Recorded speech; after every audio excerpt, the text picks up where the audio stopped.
Well, welcome everybody. We're going to get started here shortly. Sorry, we've been having some technical difficulties here. We're in the process of ironing those out. Oh shoot, now it's giving me a gateway timeout. What the fuck? Yeah, try logging out, logging back in. Yeah. Uh...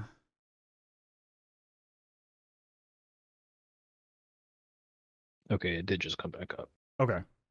Yeah, in the past they had a really big issue where this was a while ago where we couldn't get on to D&D Beyond, and it was due to some weird changes they made and the whole site crashed.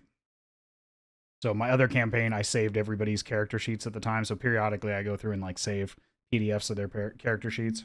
Mm-hmm. And I have them do the same thing. It's a good habit to get into in case something goes down and we have to do things the way of the Stone Age.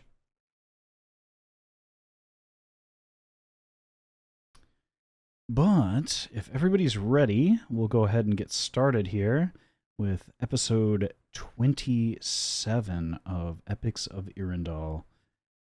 Last time, our party had descended down into one of the far-reaching mine encampments whose sole function was to mine for various ores.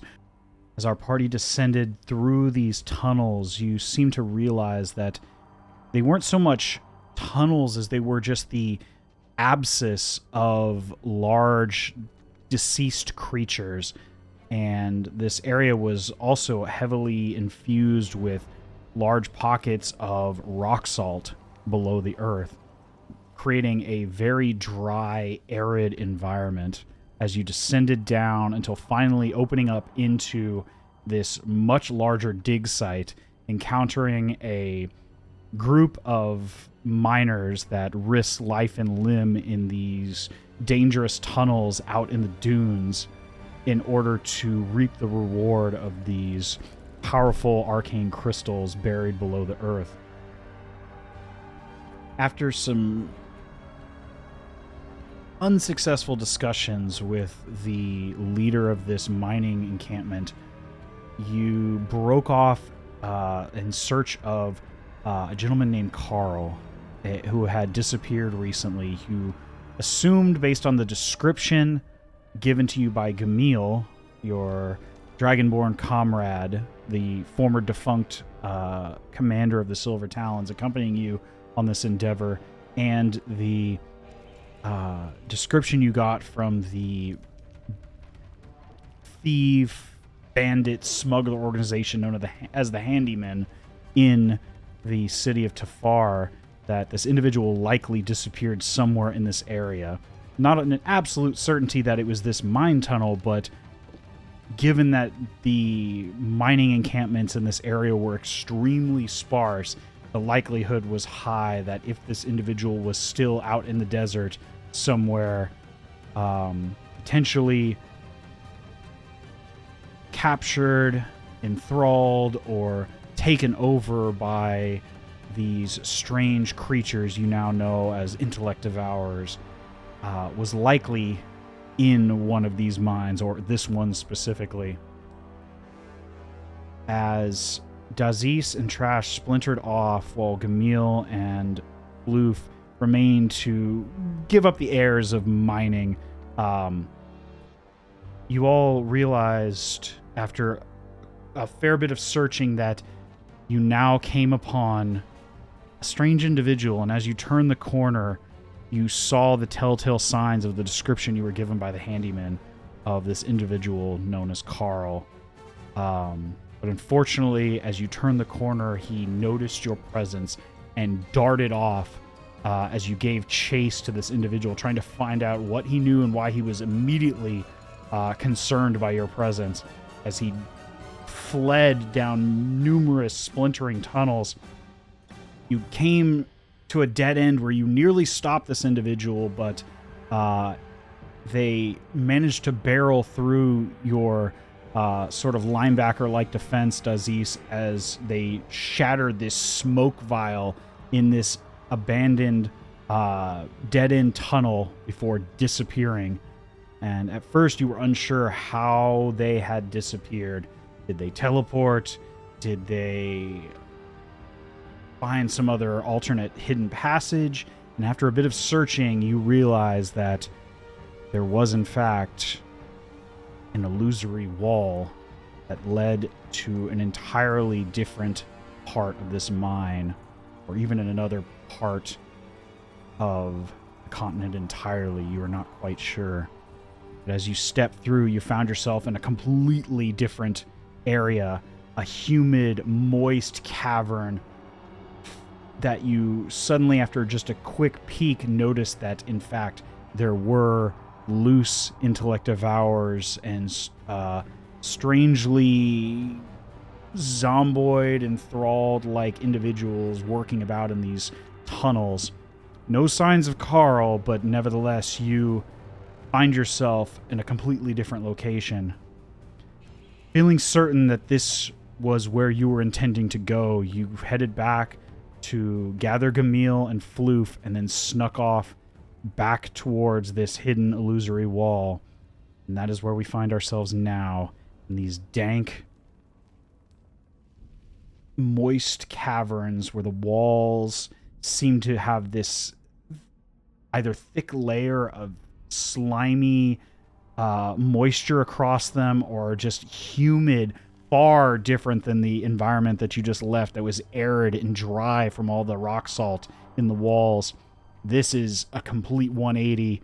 The air here is thick and soup-like, and you can see dim light coming through the walls as these pockets of liquid-like material glow in this soft blue light, carrying what you can only imagine is some sort of fragments giving off this iridescent light through these areas. Although dim, but not completely lighting up this space, you are able to see some of these creatures just around the corner. Before entering these tunnels, of course, you did drink your potions of invisibility, as Gamil also drank another potion that you come to find out now is a potion of gaseous form. While you three remain grasped together in this little train car formation, you see the slowly moving cloud of Gamil floating across the ceiling as you look around. He seems to move very slowly, but as he turns this corner, you see him make this sort of pattern, trying to get your attention as best as possible, as you see these creatures just around the turn. Uncertain what their capabilities and their perceptive prowess is, you find yourselves now in this mysterious, otherworldly-esque tunnel. What do you do? I'd like to, because you had mentioned that, or when I checked for smells before, I smelled a lot of salt and whatnot in the walls. Can I see? I know we kind of already established that this place doesn't make sense geographically to exist where it is, but I want to see what I can gather by smelling around. Sure. Go ahead and give me a perception check. Okay.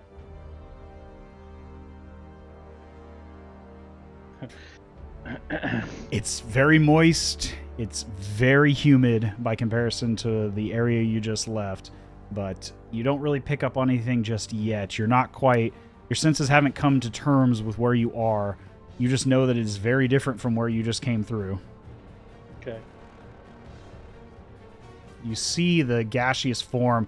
The ceiling in this area is kind of a wavy sort of dips and valleys, not kind of like the rib-like formations you saw before, but more abstract and strange in a very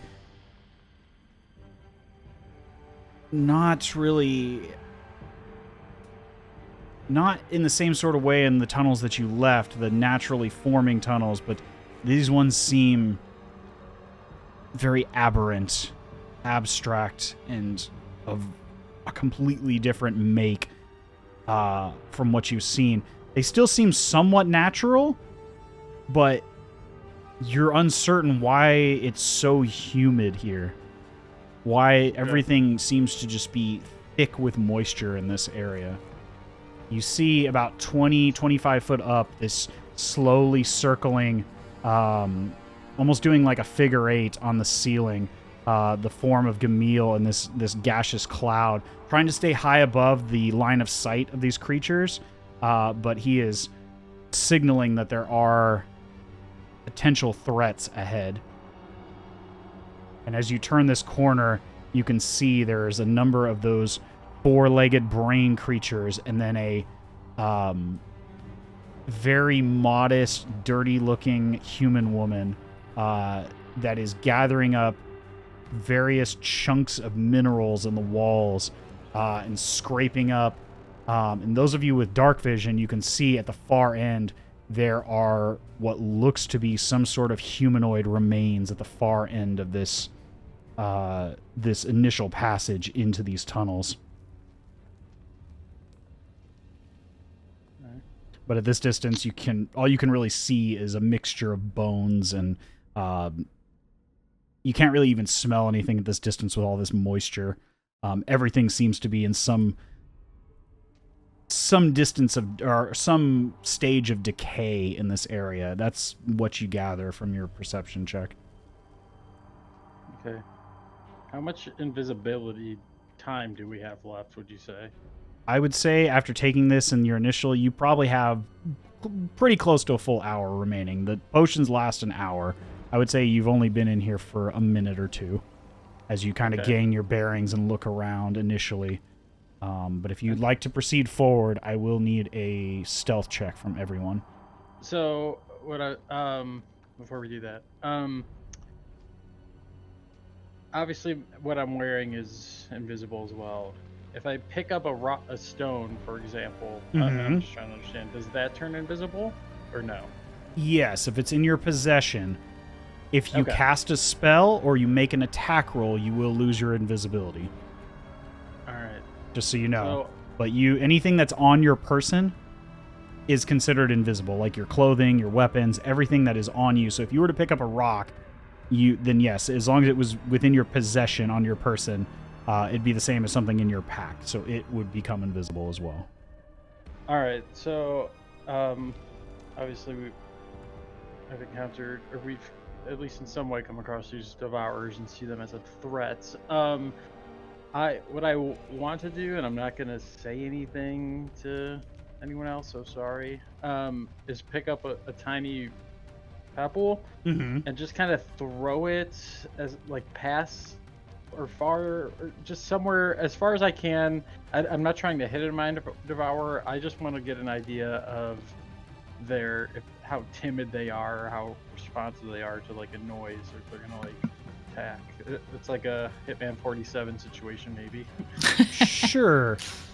So this is gonna be a series of 2 rolls. Go ahead and give me a dexterity check to see if you can be fairly accurate. Where are you trying to throw this thing at? Let me look at this map. We're here. I'm gonna say, we got this wall. Yeah, and you guys can move your tokens as well. I'll say, but no, once you get here. past Gamil, you're gonna have to make stealth checks. So just be aware. All right, I'll say I'm here, and okay. I'm gonna try and throw, like here. Okay. Yeah, go ahead and I would say in this case, since you're trying to be a bit more precise about it and not just yeet it across the cavern, go ahead and give me a dexterity check. Okay. Come on.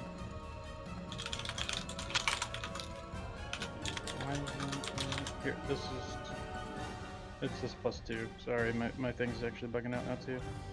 Okay. Yeah. Yeah, mine currently is as well. That's weird. Okay, so yeah, we'll just have to, be cognizant of that. Yeah, we'll figure it out. So, yeah, I took a screenshot of my character sheet just in case, but it's been on and off. Gotcha. Yeah, it's been a little slow right now. Yeah. With a 21. With a 21, yeah, absolutely. You're able to just very cautiously and carefully throw this this small pebble where you're trying to get it. I would say you land it somewhere in one of these like second or third alcoves, and it just kind of rolls against the wall, and immediately you see that these two intellect devourers just start scurrying over that way. Okay. And then So you see this exactly like a hitman. you see this creature kind of turns for a second, but then doesn't really,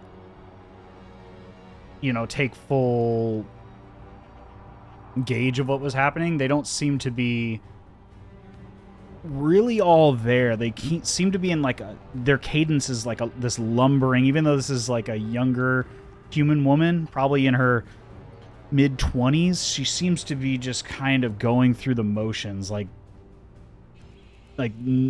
whatever was going on doesn't really have any of importance to her. She's just going through whatever tasks of gathering these minerals, and whatever else goes around her doesn't seem to even be bothering her. But you do see these little creatures kind of scurry like up to the wall and are kind of moving around. You see their bodies kind of duck and bobble at this small stone that was moved around to this spot, this sensation of movement. Okay, this makes me even more nervous to speak, and I'm hoping that my comrades picked up what I threw down, and to see that they are responsive to sound.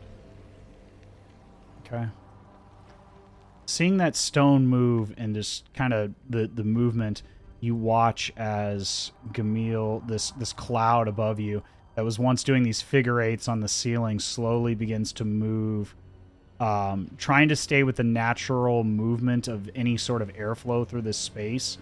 And you see he slowly moves past, but he's still like 20, 25, almost 30 foot in the air sometimes, just kind of hugging the ceiling of this cavern, and moves towards the edge of this space.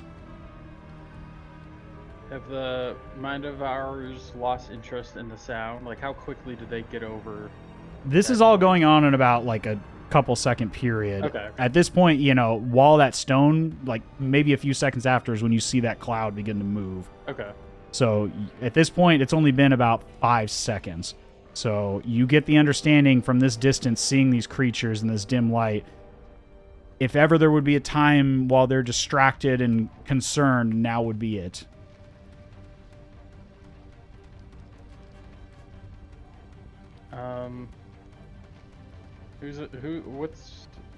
Let's establish our order on our little three-man convoy. I don't think Floof would be leading, so I think one of you two should probably be in front of me. I mean, I for sure would not be leading. Let's just put that out there. Well, that's kind of a process of elimination there, huh? Yep. Unless Camille wants to lead. Isn't Camille in a corporeal form right now? He is corporeal, like you non-corporeal? can see, but he's not really like in a humanoid form. He just is this like loose amalgamation of vapor on the ceiling. And he is staying very high above like everyone's normal path of viewing. Kind of that, shinobi mentality, like high above your typical 15 to 20 degree looking up and down. Trying to stay above that typical sight line. Yeah. Even because he is still corporeal technically, but he is just a cloud of vapor, but he does have form, and that's what you're able to see having watched him transform. Yeah, I'm not mad at that being the leader of the group, but also He seems to have stopped at this area, and he's just kind of moving in a sort of pattern. In fact, give me an insight check, since you were the one who asked, Trash. And you have Okay. dark vision. Give me an insight check. okay. Oh, that was not the best. Perception? Insight. Insight. Oh, that's not much better. Just 5. 5. You're not quite certain what's going on, but you saw a same sort of pattern. You're just not kind of certain what the pattern means. He didn't really say anything, but you see that there's a definite pattern. He's kind of he's making like a small, smooth circle. Whereas earlier he was kind of moving in more of a frantic figure 8. This time he's moving much slower on the top of the ceiling, just the edge of your dark vision. Got you. But with that information, you see that the brain-like creatures are seemingly distracted. The only creature that seems to be anywhere further into this cavern is this kind of lumbering female woman. What are you all doing? My hand is on Dazes' right shoulder, waiting to see if he's going to move forward or not. I would if I could roll anything. But I think I have a +7 to stealth, maybe. If I can... You can roll in roll 20 as well. Just roll. There's a little dice on the left-hand side. Just roll a d20 and add your modifier. And tell me what it is. Yeah, I can type it in. Or just type it in, roll 20. 7. It might be more, but it's at least 7, so... This is a stealth roll. And you do have advantage because you are invisible. So you can roll again if you want. I do want to roll again. Yeah, 24 is much better. So much better. Yeah, without much effort. Floof and Trash, are you guys moving as well? I will, yeah. Yeah, so I need stealth checks from both of you as well. And you do have advantage because you are invisible. Hold on a second.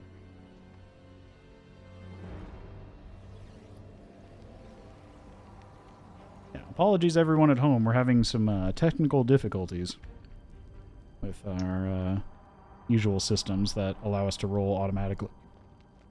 With my What I didn't do is take a picture of my character sheet, which isn't loading right now, but my guess is I have 0, maybe plus 1 on stealth. I think I can look it up quick. Okay.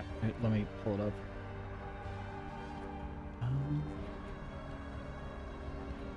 Yeah, it's being very slow right now. Something's up with the site. Mm-hmm. Yeah. Yeah, I got the same 504 gateway timeout. Okay, yeah, okay. I don't know if it was just me. Site, yeah. No, I got it too. All right, well, let's see. Well, what I roll don't with the think you're not proficient in stealth, are you? Do you remember? Definitely not. Okay, so it would just be your dex modifier, which I believe for you is a +2. I don't know what your normal that's dex. That's what I just rolled. Yeah, so that was +2. So plus, it'd just be stealth at advantage. So roll twice and then take the larger number and then add 2 to it. Tell me what to type in for that, so I'm gonna write it down. So just roll /R /R D20 +2, and you can do that twice.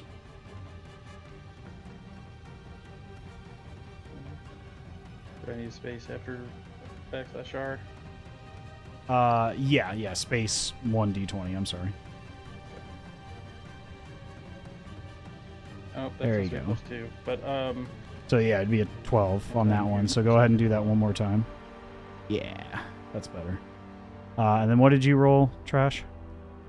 I typed 21. it. I rolled 21 with advantage. Okay. Yeah, if you want to, Floof, you have physical dice, don't you? oh yeah, I do actually. Yeah, if you want to grab those, we can. Once I get your character sheet up, I can take a picture of it and send it to you. Mine just loaded. Oh, okay, you got your. So I won't do any refreshing. There we go. Yeah, it seems to be. Yeah, just leave it open, and then you might have to roll, either in roll 20 or just with physical. Either one. Yeah. Well, stopper, if you get access to mine before I do, you can take a snapshot of that one. Okay, I think I just got yours. Yeah, I did. Okay, let me PDF it. I'll get you the couple pages. Oh, mine just came up too. Okay. Okay. Maybe the site's back up. Yeah, it was probably just being a little wonky, but yeah, go ahead and leave it up while you can.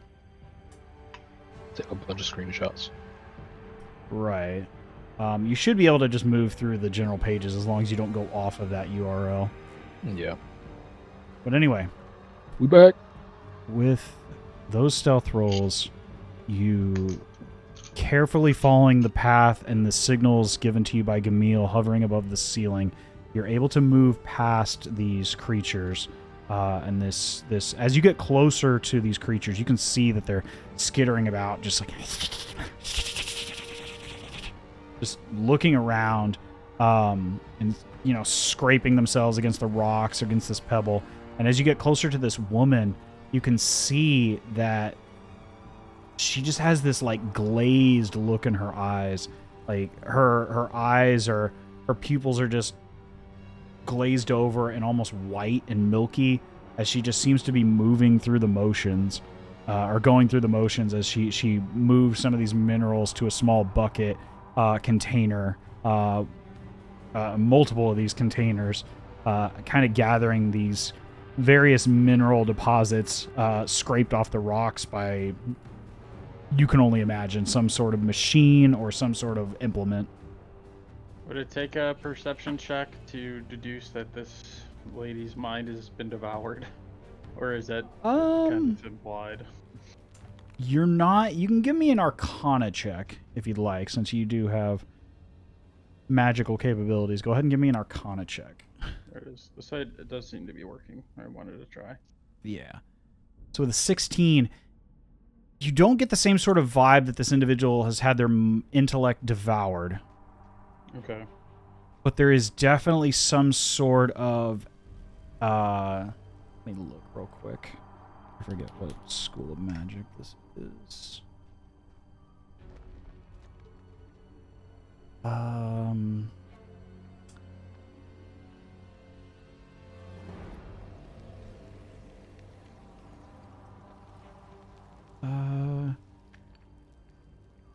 You sense some sort of enchantment magic on this creature. Okay.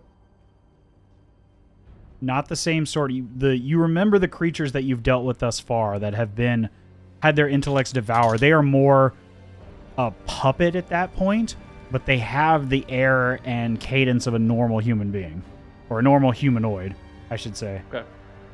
This creature seems to be just like they're not all there, but they don't seem to be as precise. They're just kind of like a very basic program, just doing what they've been told over and over and over again.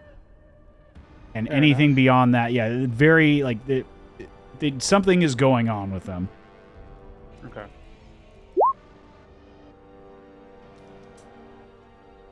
But anyways, you can go ahead and move where you would like past these creatures. And I'll go ahead and reveal what you see up until this point here.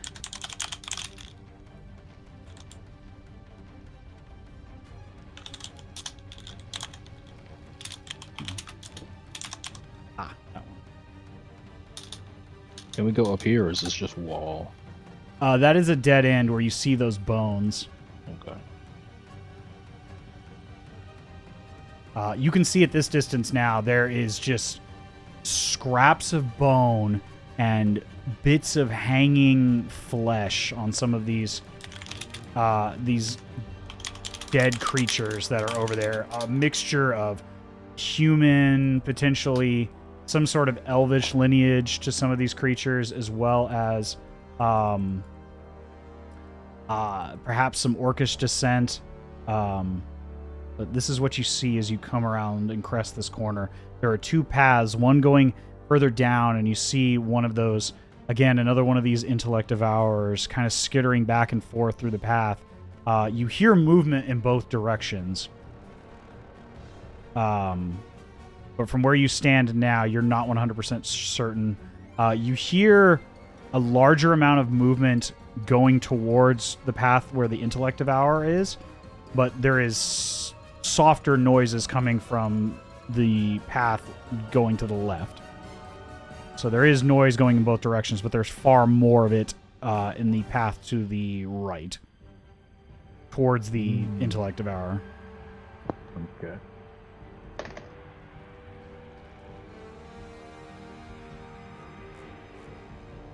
Yeah, I'm not taking the lead on any movement. Up in front. Is Gamil still above us? He's still directly above you right now. In fact, let me just one sec here. You know what? Somebody else roll me advantage on stealth. If you can roll me just 2 d20s. This is a stealth roll for you rolling for Gamil. So just, I'll add his modifier, but go ahead and roll me 2 d20s and take the higher of the two. All right. Real quick.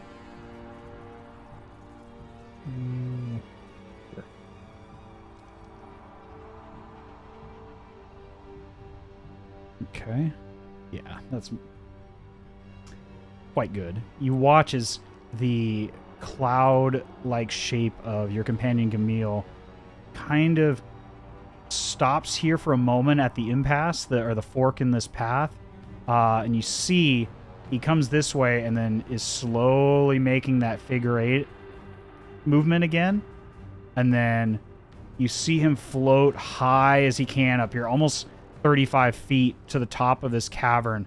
And you can see here he's making a much more assertive movement of that figure 8 pattern before slowly moving as to not drag attention from this creature from high above. And you see him kind of moving in the center here much slower before kind of pausing to keep from attracting attention from these brain-like creatures. And he stops just the edge of their typical vision. So basically, same as before. Okay. If you pass by his position right now in either direction, you may have to stealth by something. But until you get to that point, you're not quite certain. The only creature you see right now from that distance is this one intellect devourer at the edge of your dark vision. Okay. So past him, so that means Yeah. talk about here. Yeah, and from that position, let me go There's- ahead and reveal just a little bit more for you guys. There, just on the edge of that, you can begin to see Dazes. There's this large, cavernous sort of ditch, and you see more of these sort of lumbering humanoid individuals, a mixture of different peoples from all over the area. Some human, some orcish of descent, some half-elvish. You see a handful of Aarakocra, their wings broken and damaged, and yet they still seem to be moving about in a normal place. And what you see them mining in this ditch, as there's a number of torch lights, and then there's, again, more of this dim glowing liquid in some of these canisters and tubs, and you see a mixture of some sort of liquidy polymer, some sort of almost like slime. It's got a viscosity to it. Even at this distance, you can see it. Not quite as viscous as your companion, but definitely more viscous than just typical water. But what really grabs your attention are very clearly there are massive bones deep in the rocks below the ground here, and you're not certain what creature they are from, but you are certain that they are some type of bone. And they are massive.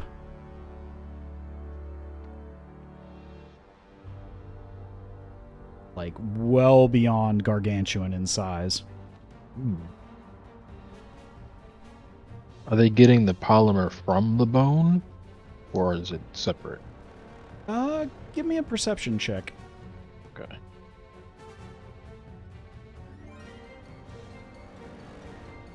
Oh, I have no idea. Yeah, it's hard to see at this distance because you're kind of looking up and then trying to look down into this, and you can't really see what they're doing. You can hear them scraping at this bone-like material. You just see the edge of it really. It's almost like part of it's created a bridge up from the pit, and then this is the highest point at just the lip of the rock, and it kind of sinks downwards. It's hard to show elevation change on this flat map, but you can see it kind of falls as it goes away from you down into this pit. Yeah. This being the lowest point, and you just barely see the top of some of their heads in this pit. Like, it's about... Some of them you can't even see. You can tell there's movement down there because you see shadows just at the edge of your dark vision. But some of these other ones, you barely, like, see the top of their head behind the rocks. So you would imagine it's probably anywhere from 6 downwards of 10 feet deep at its lowest point. Okay. And then on the other side over here, from where you stand now, going the other path, give me just a moment here, you see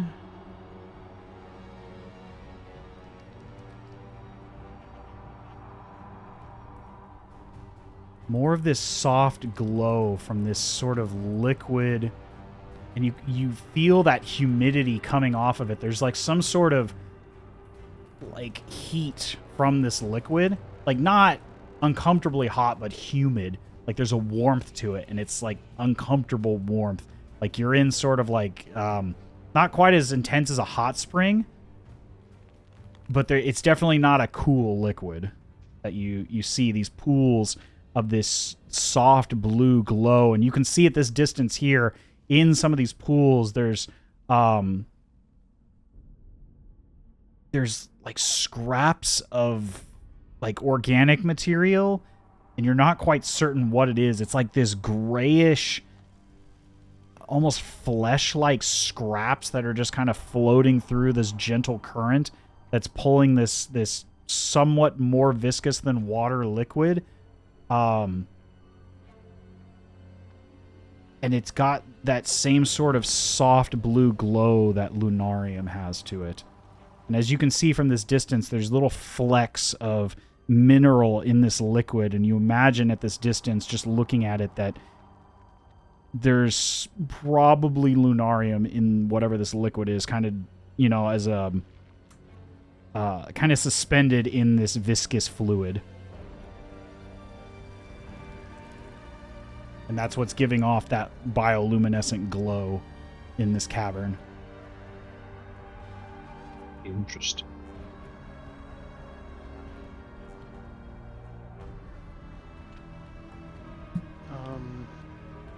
You can see it kind of, the pathway kind of falls downwards as you go north.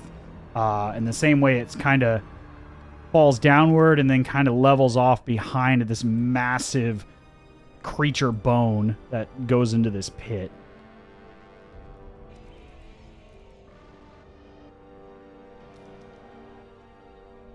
Okay.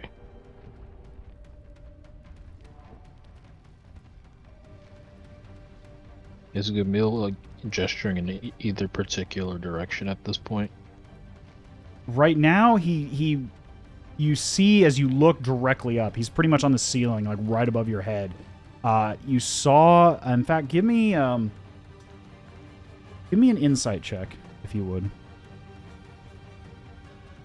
See if you can kind of read what he's given off here. 11, it's really hard to tell. You can see that he was a bit more frantic over here, and you do hear more noise in this direction, and he was a little less of that, but he was giving off that same sort of figure 8 movement in both directions. It was just a little less intense to the north than it was to the south. What would we know about his ability to know where we are, since we're invisible? If you're invisible, and you kind of understand that he really has no idea. Okay. He's just trying his best right now. I feel like he's just watching as best he can, and just above the table, he's trying to find you guys right now, but there's kind of like, you're trying to stealth from the enemy, but also stay close enough together, so you really don't know if he can even tell where you are. Okay. Because he can't communicate in this form. I mean, Right. you all can speak, but then you run the risk of... Yeah, I'm gonna put my other hand on Dazes' left shoulder, so I have one on each shoulder. I'm gonna put a little pressure on each, alternating to see if he wants to give me an idea of which way he wants to go. Dazes, what do you think?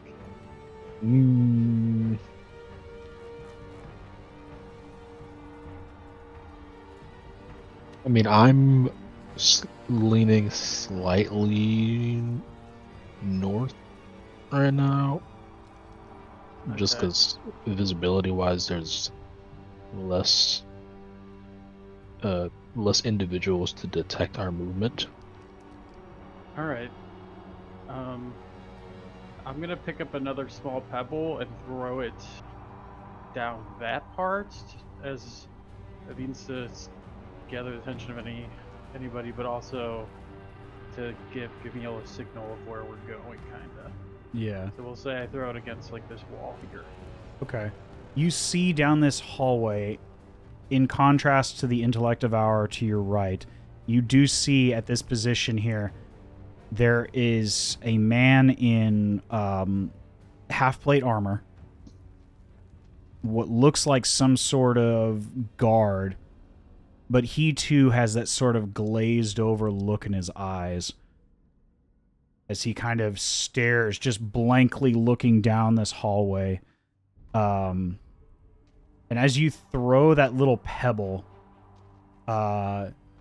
in fact, go ahead and give me another dexterity check, if you would. Okay, my shit's bugging again. We got 11. 11. You throw the pebble, and as you throw it, you kind of give it too much of a hook, and it doesn't quite land where you want to his right. It actually hits him in his shoulder pauldron. Okay. And flex off, and he doesn't really react like a normal person would to being hit with something. Since that wasn't an intentional attack, you don't lose your invisibility, but you can see that it's not really having the same effect, as he just kind of turns and he's staring this way, but he hasn't moved out of the center of the area over here. You also hear, from as that pebble kind of clanks off of his metal pauldron, you begin to hear skittering coming from the darkness ahead, and you see another one of these intellect devourers come out of the darkness and begin to follow that noise. Oh dear. The one to your right hasn't really moved, but you notice that this other one kind of came out of the edge of your dark vision's periphery. With that, what are you doing? Is the light from this water enough for me to see the mine? Your intellect devour? You would just barely catch him with the edge of this. It's a little bit brighter glow here. In fact, give me a Floof, give me a perception check as you stare at this water and this bone, this chunk of bone here.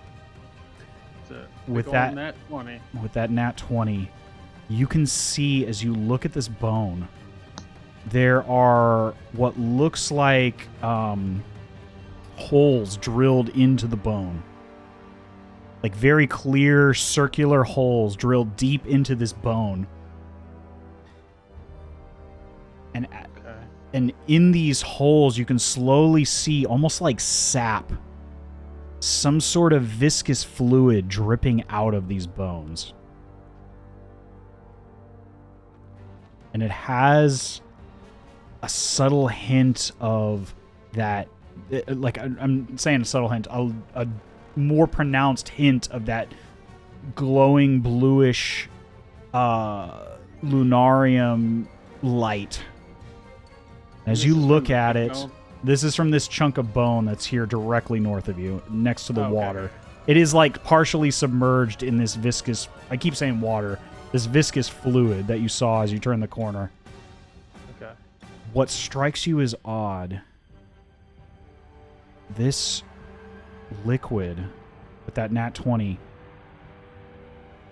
it has the same intensity as like crystallized lunarium, but it's liquid. and it's Okay. coming out of this bone. And as you look at it and you stare at it, you've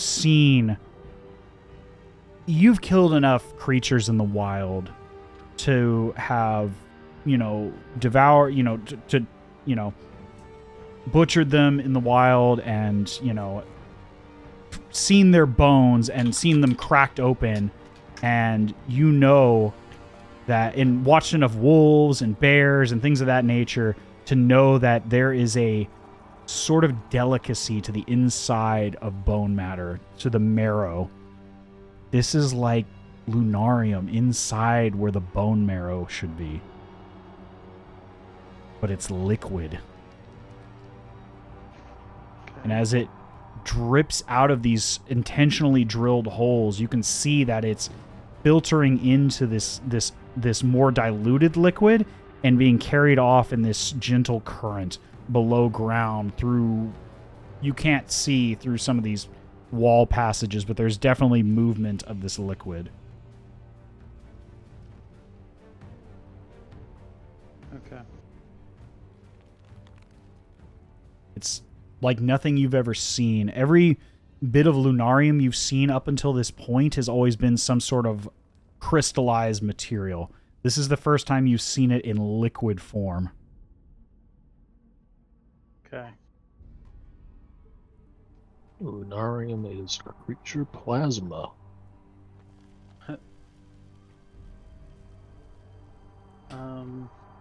Yeah, as Oh. this creature moves to and fro, kind of looking for the source of what made the sound as it clanked off, this kind of lumbering guard just kind of turns his head slowly back and forth and then just stops and continues to look forward again as this intellect devourer continues to kind of scan and move all around and look for this source of that sound of metal and stone clanking together. Okay. Yeah, obviously I can't communicate any of that to you guys, but did Gamil react to me throwing the stone? I think my He's intention stayed. Go ahead. I'm sorry.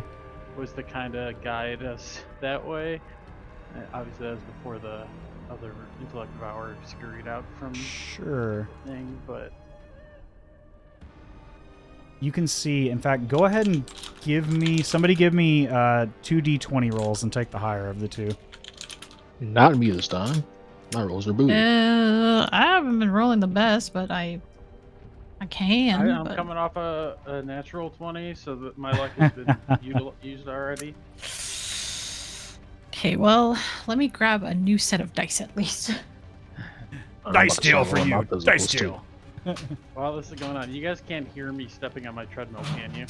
No, you're good. Okay, good. Get them steps in. Yes, sir. Yeah, unfortunately, D&D steps do not count. As much as I would like them to, I would be, a marathon runner if they did. Okay, I rolled 11 and 18. Okay, we'll take the 18. You watch as Gamil stays hugged to the rooftop as he kind of moves at first over this pool. And you kind of see the glow of his vaporeal form up on the ceiling, but he moves over quickly before anybody can really see. And the only reason you would catch it is because you know he was there. But he kind of moves around just to get a lay of the land as he moves through. Let's see. Dazes and Trash. Go ahead and each of you give me a perception check.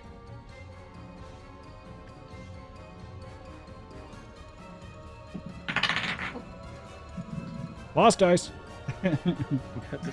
Loose dice. Mhm.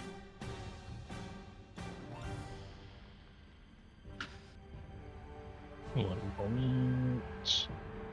Perception, right? Yeah, perception. Perception. Yeah, I rolled a 7. Okay.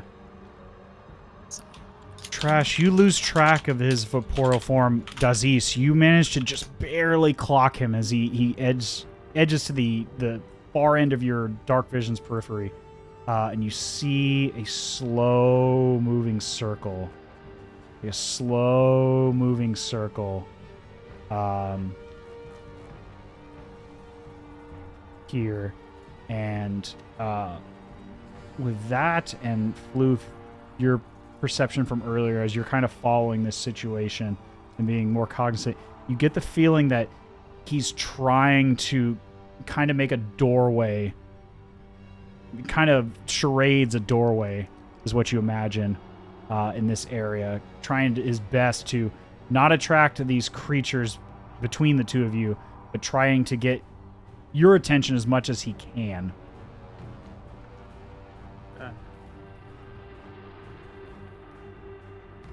What do you do? I'll give Dazes 2 nudges on the left shoulder, suggesting that we should probably head that way. All right. Is there, like, in this area where this liquid kind of lake is, Mm-hmm. is there is there like any type of pathway around like this left edge, like over this water? If you were to give me an appropriate acrobatics to kind of jump around this area, you could definitely try to jump across this rock that's kind of floating in here. That it doesn't go all the way to the ceiling. In fact, it's just barely above the liquid. You could try to circumvent these individuals. Okay, so it's not like a consistent path. No, it's very narrow right here. Maybe not much more than like 10 or 12 inches, and kind of widens to maybe 1.5 feet here. And then this rock itself that's kind of in the pool itself is just kind of a natural formation of stone here inside this pool of this viscous liquid. And then there's maybe like a 2-foot gap between the edge of the rock and then where the path begins to descend downwards towards your companion Gamil. So it is wider behind this individual, as this intellect of ours seems kind of preoccupied at the moment, looking at this wall, looking for the sound of that movement and that clank off of the soldier's armor. That path may be doable for me, but for my compatriots, it may be a bit more difficult. Yeah. Mhm. Me probably in particular. Yeah, I will say it will be an acrobatics check if you were to try to kind of skim that wall and jump from the stone and then jump around that path without being heard.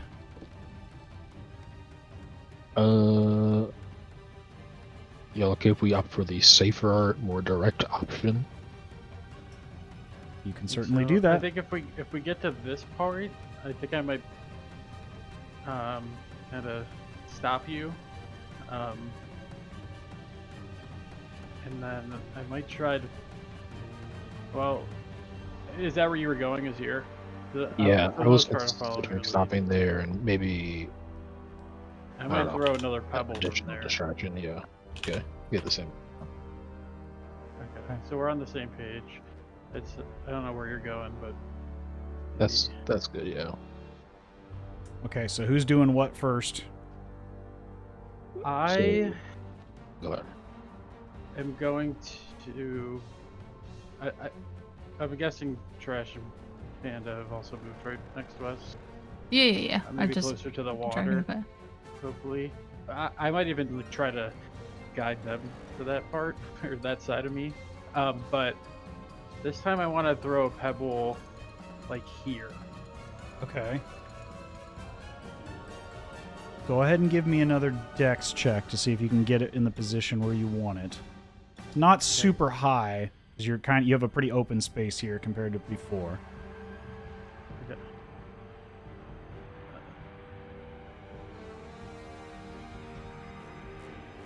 Still bugging. This is +2. Yeah. So you needed a 10, so you're very lucky.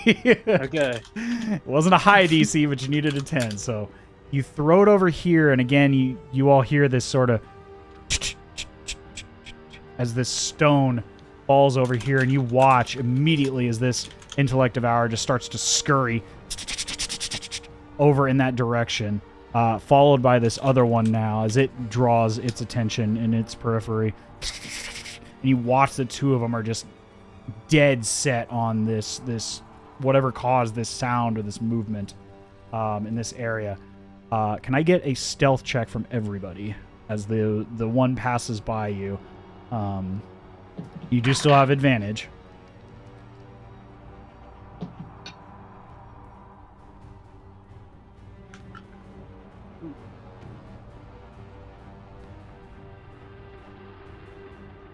$17 for me. Okay. 12. Okay. So as a group, you needed a 14, so you just got it. Oof. Yeah. Oof. But you are able to just carefully, just hold your breath as this intellect devourer Dazes walks within 5 feet in front of you, just walking by these little clawed, 3-pronged little legs scurrying through the rocks as it runs past you to investigate this movement. And you are able to slowly move past this individual here, who doesn't seem to really be seeing anything in his periphery. You see as you pass by, like within 10 feet of this guard, his eyes are just glazed over, almost completely white and milky, as he just seems to have like tunnel vision. And unless he, hears anything like very distinct, doesn't seem to react much. Yes, you do manage to slip past the intellect devourers and this guard. As you come up on this space here, I will go ahead and reveal where you are. Oops. That's not what I wanted.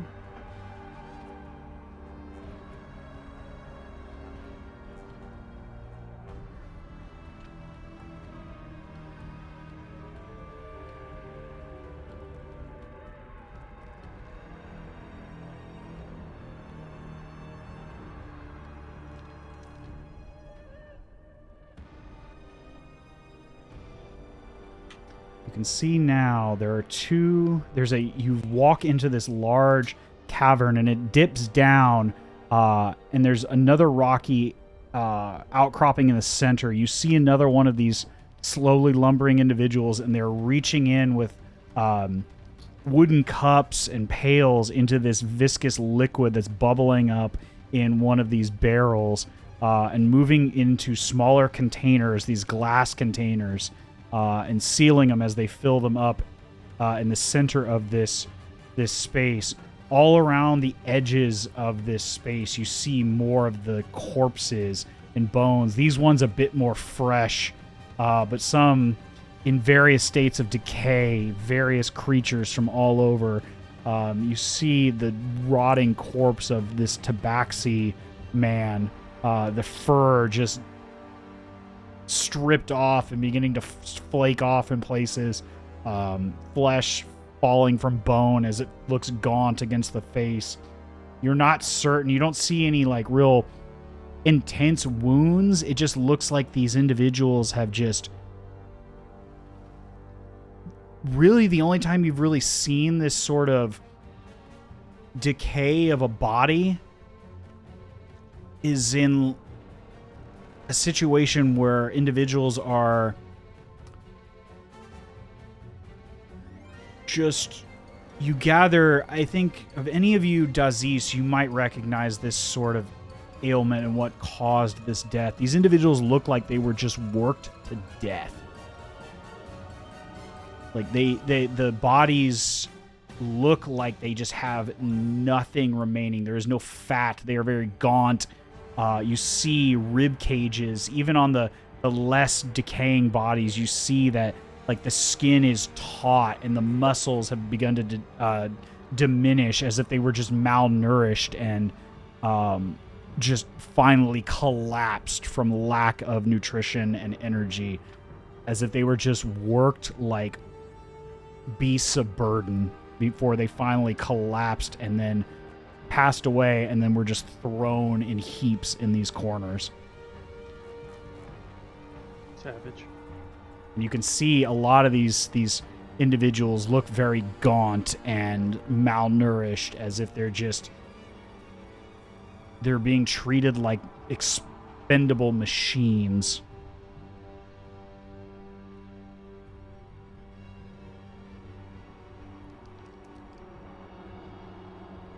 And as you come into this chamber, you see the cloud of your companion Gamil kind of move around a bit, staying again high to the cavern ceilings, moving around, looking through some of these areas, and kind of turning and moving, very slowly moving around, very methodical through this space. And as you come to this edge, Dazes and Floof and Trash, you hear there's definitely movement further north, but to the right you hear, in addition to movement, you hear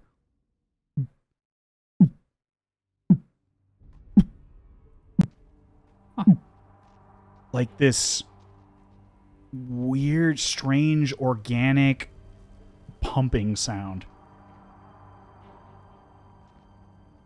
It's soft, but like it's definitely coming in that direction. And you see there's more intensity of this blue light coming from that direction that Gamil has sort of stopped at. And again, you see that slow circular movement in this area as he stops and remains on this cavern edge. Dazes, as you sort of enter this space, you kind of have to walk across. There's again a big chunk of this bone lodged in the rock that's kind of been used. You can see footsteps and travel across this bone in front of you. As you kind of come to this area here, just inside the cavern, and look to where Gamil has sort of stopped in this area, I'll go ahead and reveal a bit more for you guys.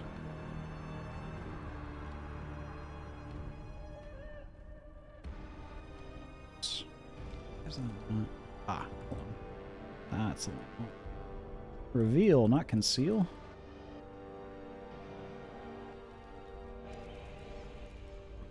Conceal, don't feel.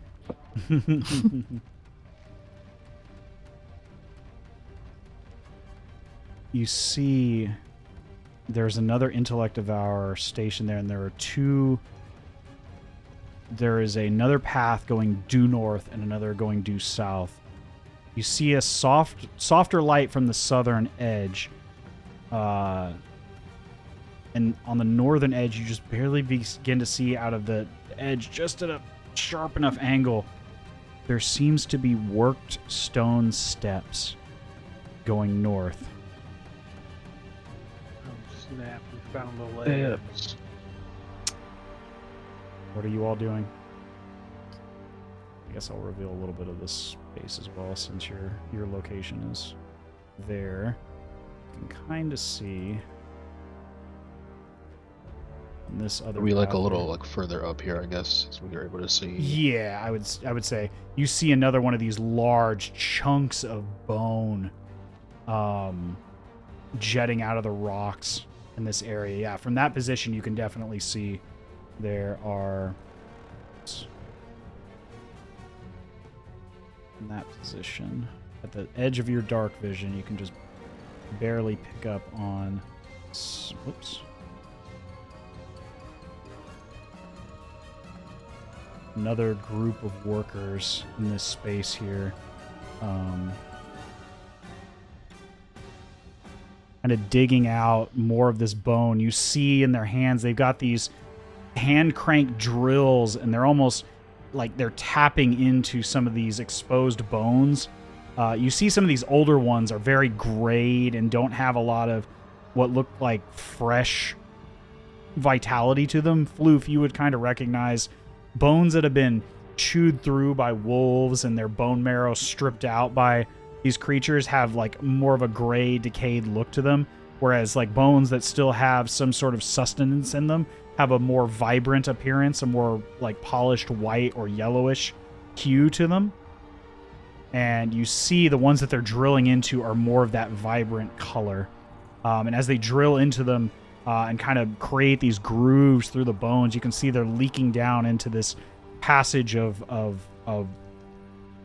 slowly moving current of this viscous liquid as it's being diluted and moved out of these huge chunks of bone and into these sort of canals, if you will, that are flowing in and out of the rocks. You can't, based on what you've seen thus far, kind of gauge where it's going, but you do see in this location, just ever so faintly, that the current seems to be moving to your right. So you're not certain what the cardinal direction is, but right in your general position here, which kind of corresponds with where you're hearing now, where your position, you again hear that.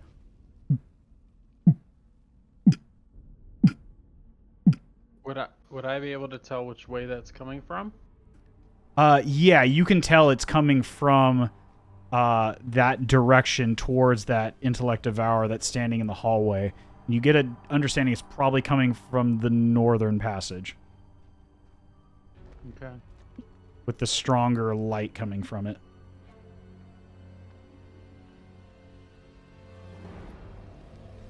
I'm so nervous to throw a pebble. I'm due to drop it and have 17 intellective hours come at our exact spot. You can take them. But having said that, I pick up a pebble, and I'm gonna.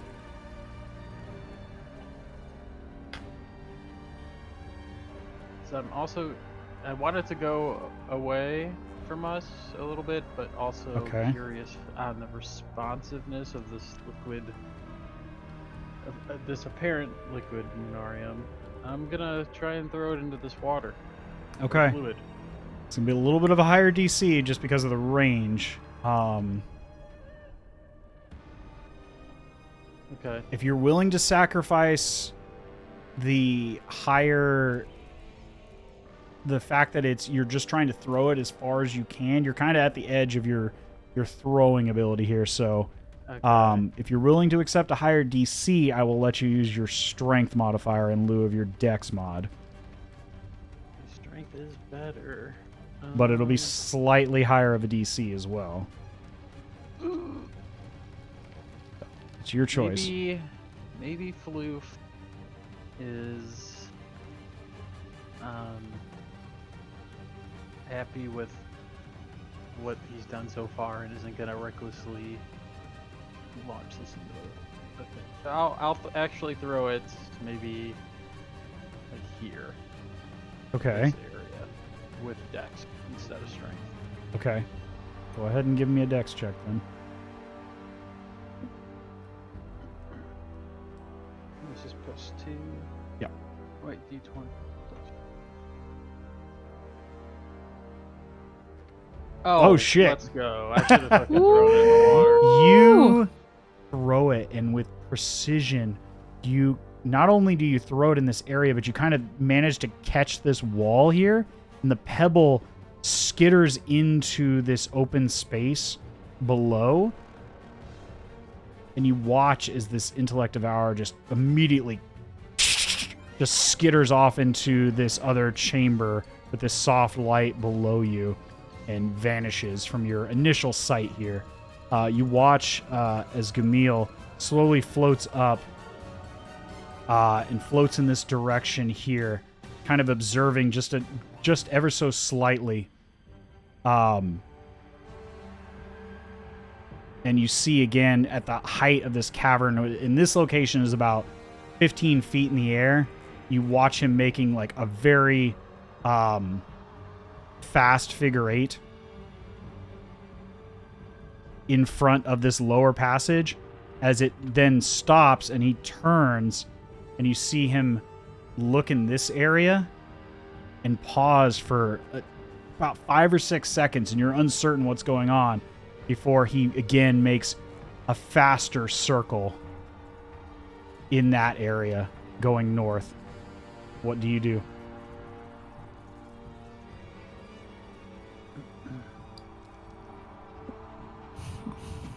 But you see him kind of staying in that northern area.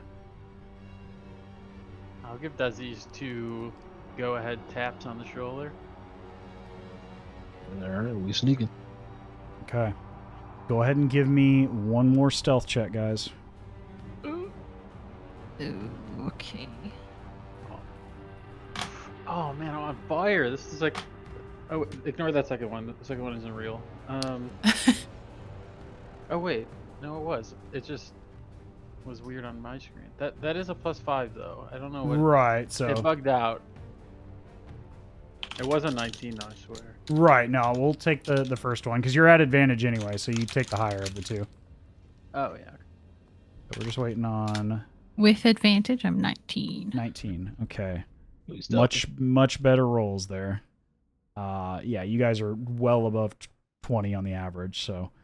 As you quickly take the lead and take, the signal given to you by Gamil, you run towards this entrance, and as you immediately turn that corner, you see what is in this main area to the north, and you duck off to the sides, immediately recognizing that what's going on above you and below you as I reveal this space, and I'll just move you guys. With that, that high of a roll, I would imagine that you guys would immediately see. Floof, where did your character token go? I'm under Dazes. I can't. Oh, gotcha. Okay, there we go. Oh. There I'll just we move go. you separately. I would imagine you all kind of duck out of the way as you look to the north and south. And let me go ahead and reveal the southern chamber first, this small chamber. This is what you see at this distance. There are 2 intellect devourers and another one of these dazed, lethargic-looking guards, and there is a large, stone vessel, a very, very intentionally created vessel with this sort of very abstract shape, and it kind of curves up over, and it is full of this viscous liquid. And even at this distance, you can see there is something moving inside that liquid. You can't tell what from this distance, but there is movement in that liquid. Like intentional movement. But on the northern end, this is what you see. A brightly lit chamber with a series of 6 columns in parallel with each other, 3 on the left, 3 on the right. There's a number of figures in this chamber. There are 2 Dragonborn guards in silver talon armor. They seem to be moving far more carefully and precisely. And there are 2 intellect devourers accompanying each of them that are not inside of bodies. But in addition to that, at the very edge of this glowing chamber are 2 more individuals. The first you see, Dazes, it's not even a moment of familiarity. You recognize this individual immediately. You've seen her once before in the last few days. Now you see her in this chamber. The chamber you've all seen. It's the chamber you saw in Gamil's his fragmented memory in the cistern of reminiscence. You see the figure known as Ada Grot standing. She has her hood down, her feminine, orcish face staring at another individual. You've also seen this individual. But now you see them far more clearly. Series of degraded 4 long tentacles hang from their face like a beard. The top of their head is covered in what looks like some sort of mechanism and mask, this leather that's been stretched taut across their head with lenses on their eyes.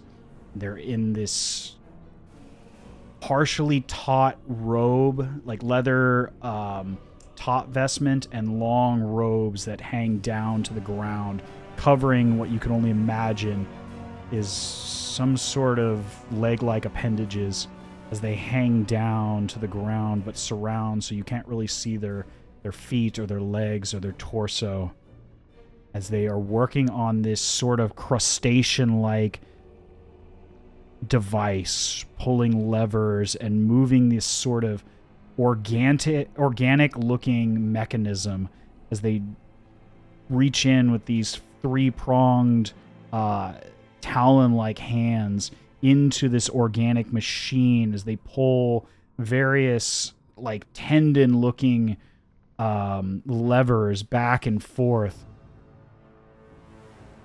And in front of that,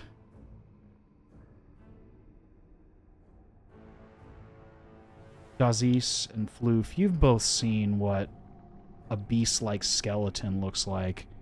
Specifically the pelvis of either bipedal or quadrupedal creatures, where the joints of the legs meet the hips. What you see is this massive, gargantuan spinal column jetting up into the rocky dome-like structure of this chamber being almost 70 feet high, and this glowing liquid is running in these very divinely carved channels up towards this sort of pelvis that is trapped within this rock. You can't even imagine what the size and scale of this creature must have been, or what it is at this distance, but it is clearly the pelvis of some former gargantuan creature. And in the pelvis, just at the base of the spinal column, attached to all sorts of various organic tubes, and inside this cylindrical, thick glass wall, you see this mass of organic matter.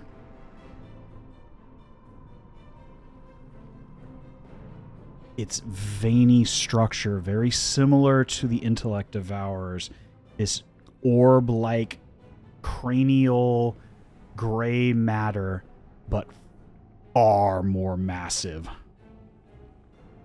The size and scale of a small building. You see this cranial mass of gray matter floating lifeless in this vessel of blue liquid delirium, or liquid lunarium. I'm sorry. Delirium is from our other campaign. My apologies. This is what happens when you run 2 campaigns.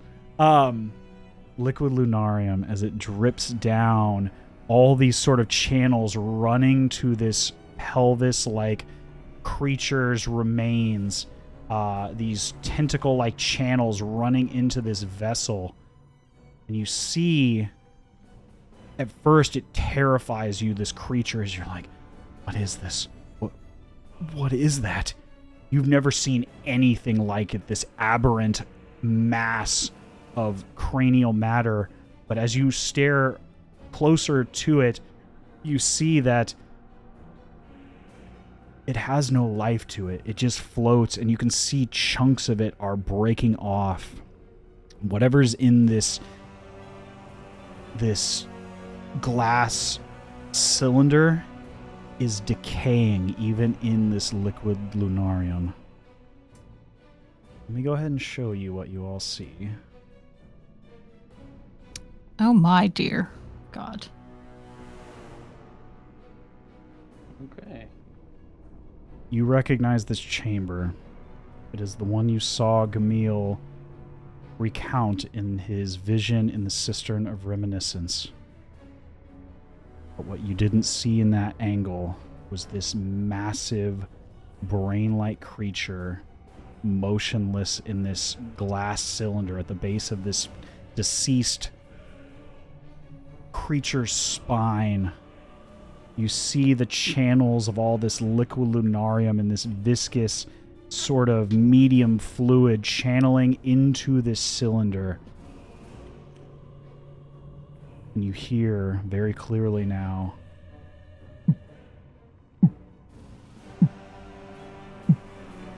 as these organic pumps draw this liquid into this cylinder and filter it through this crumbling mass of gray matter.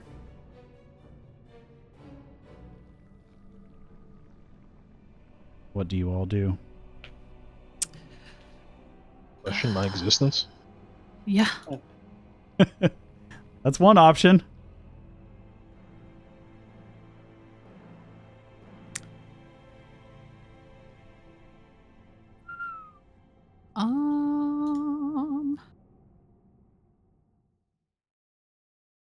I don't know, it's a little weird.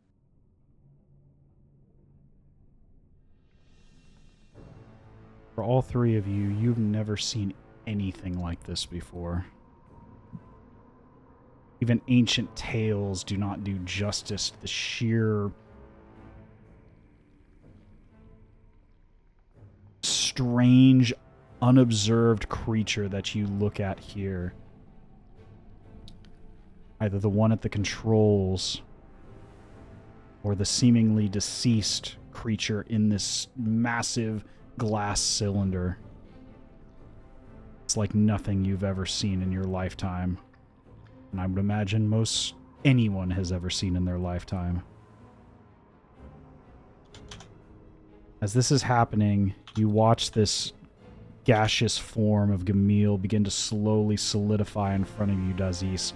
It takes a few moments, but you see him begin to reform at the edge just in front of you, already beginning to grip his blades as he does so.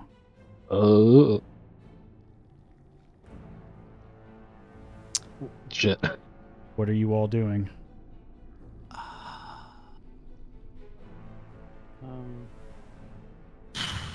I put my hand on Camille's shoulder real quick just to be like, There's no way. Like, there's no way. hold on. Yeah, can we just be like a violently shaking our head? Like, we can't handle this. It is... I do not sense life from whatever that is. If we can stop...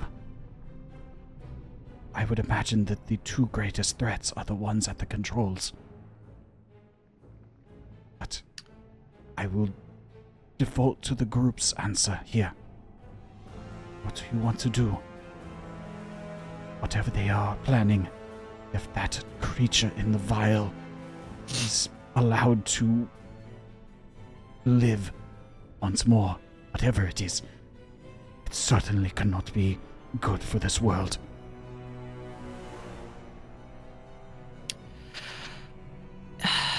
Is there a way we can maybe try to barricade this space so that we don't have to deal with, like, backup? I do not have anything that would cause such a rupture. Do any of you have explosives or explosive magics? Can't say I'll that's something we I purchased. Can,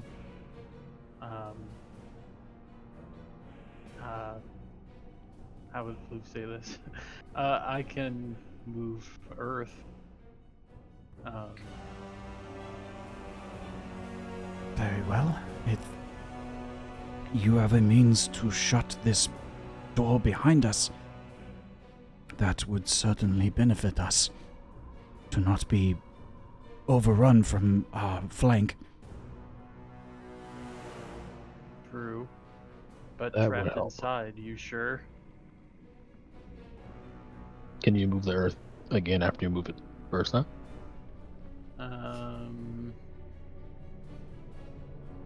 No. I probably can't. I could wait. What? Let me see that. How much time would you say we have left in our like invisibility potion? I would say the amount of time that you've passed to get here, the various stealth checks, the various maneuvers, the carefulness, I would say you used up about 3/4 of your invisibility. Okay. So you have about 10 to 15 minutes left. But once you take action, any type of attack or spell you cast will drop that invisibility instantly. So just keep that in mind. Yeah. Yeah, if we could stay invisible and stuff, then we could theoretically get closer. I was gonna say, I wonder if we had come across any sort of like like explosives or something, before we found this place, because it's a mine, right? I'll say my eyes perk up a little bit, and I'll say, isn't this Lunarium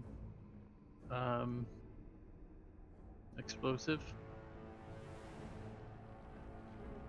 Or Lunarium explode? And we're surrounded by it. Does Lunarium explode? Because I think Give the me... miner maybe told us that, I feel like at some point we were maybe told that if we made the wrong kind of contact with the Lunarium while we were mining, it would not be ideal. Give me a nature check, Trash. That does sound familiar. Yeah, that does sound familiar. +4 is 19. 19. You know that a critical component of your black powder is Lunarium dust. You've never seen it in liquid form, so you don't know what that impact will have in its liquid form, but you do know that Lunarium in its crystallized form is reactive to a degree, given enough forceful agitation, either via magic or impact, will cause it to react violently. You're just not certain. You've never seen it up until now. None of you have seen liquid Lunarium. So you're not 100% certain what will happen. I'll ask, will they attack you, Gamil, on sight? Like, are you enemy? I would imagine that they would attack any of us on sight.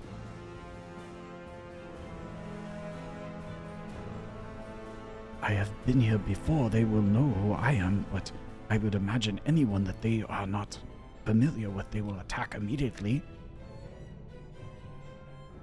What if I brought them your corpse?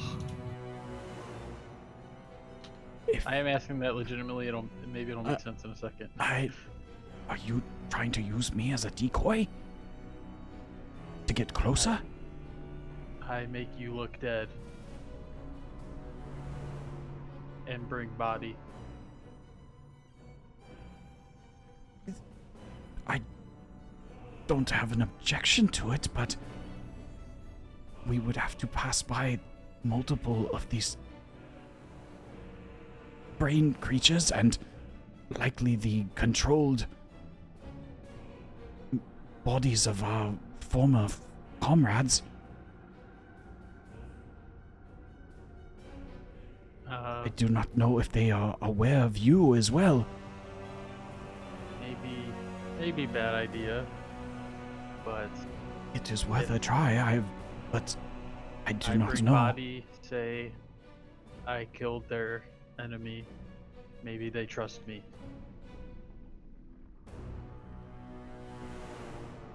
We can try it. I'm not opposed to it, but if all goes south, we will have to fight our way out. So be prepared. We decide now, fight or run for more fighters. Come back later. We are fugitives. I doubt we will find any assistance.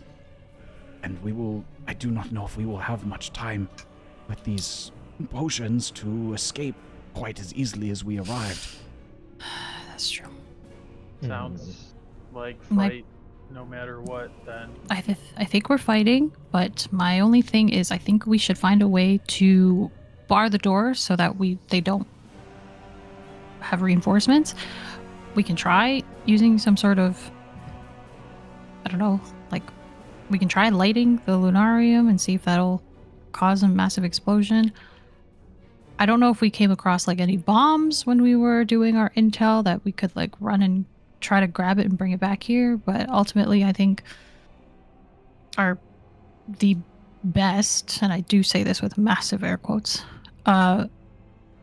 best opportunity is probably doing something to destroy this opening and then try to take out everyone in this chamber and destroy whatever the fuck that thing is at the end. I don't know. I will say the closest we can start this combat to them, and if we can get the elements of surprise, then we may have an advantage. While we have the use of invisibility, you all are invisible for a short time longer. It will take me a few seconds once I take that corporeal form to then reform myself, but if that is your intention, or we can do what your companion has suggested and try to deceive our way closer. But we can... Go ahead. I'd say can hopefully carry you right to them if things go bad. First thing I do is seal door or entry. Once you seal the door, they will know, and you will no longer be invisible. I will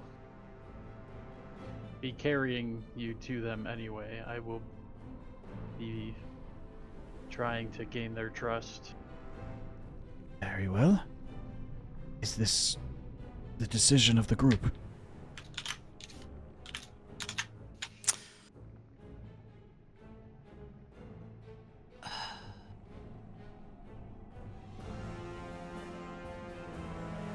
I have a better idea. Yep, I really don't. I must ask, how good are you at lying? Bad, but sometimes my stupid work in favor.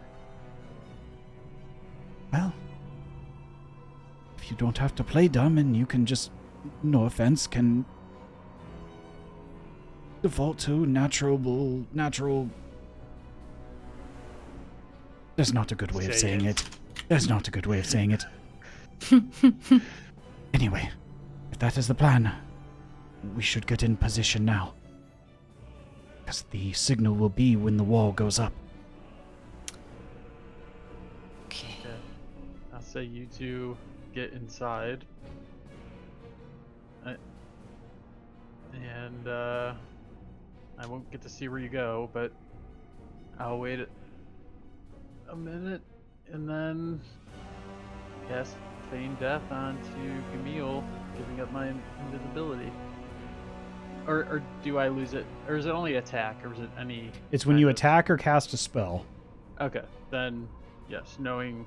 Well, I guess I would have probably given it up anyway with the plan. So Okay, yeah. so Trash and Dazes, where are you going? Because this will determine the DC for how stealthy you have to be to get where you want to be positioned. So just place your tokens where you would like to go, and then we'll go from there. Okay.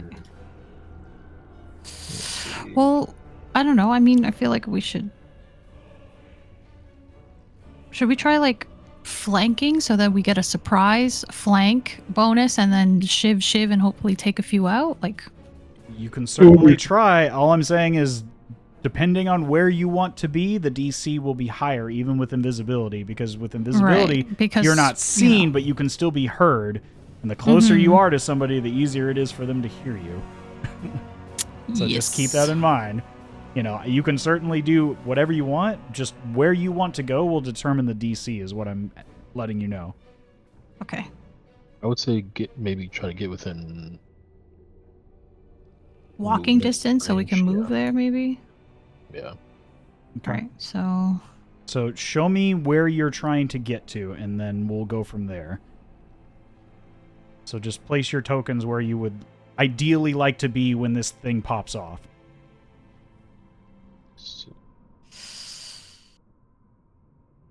It can be anywhere in this room. Okay, what do we find scarier? Probably the... Yeah, they're about equal, honestly. Maybe... like here, I guess? Because then on my one, I can go find... You want to concentrate on the one at the same time, like... Yeah. Okay. I can find 10, 20, 25. Because I have 30 feet of movement, right? Yeah. I can actually, I'm gonna go here.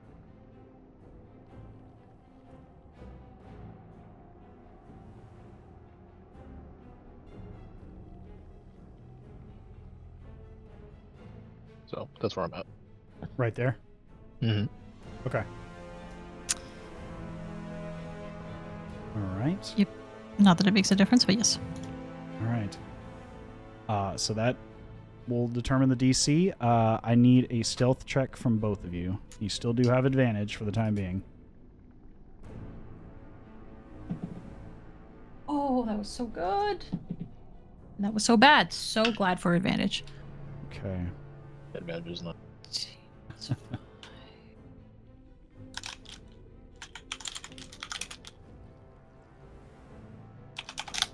24. Like a fart in the wind, you take position within this chamber. As you walk in, you can feel it is exceedingly humid and muggy in this room. This chamber, even as big as it is just like a sauna.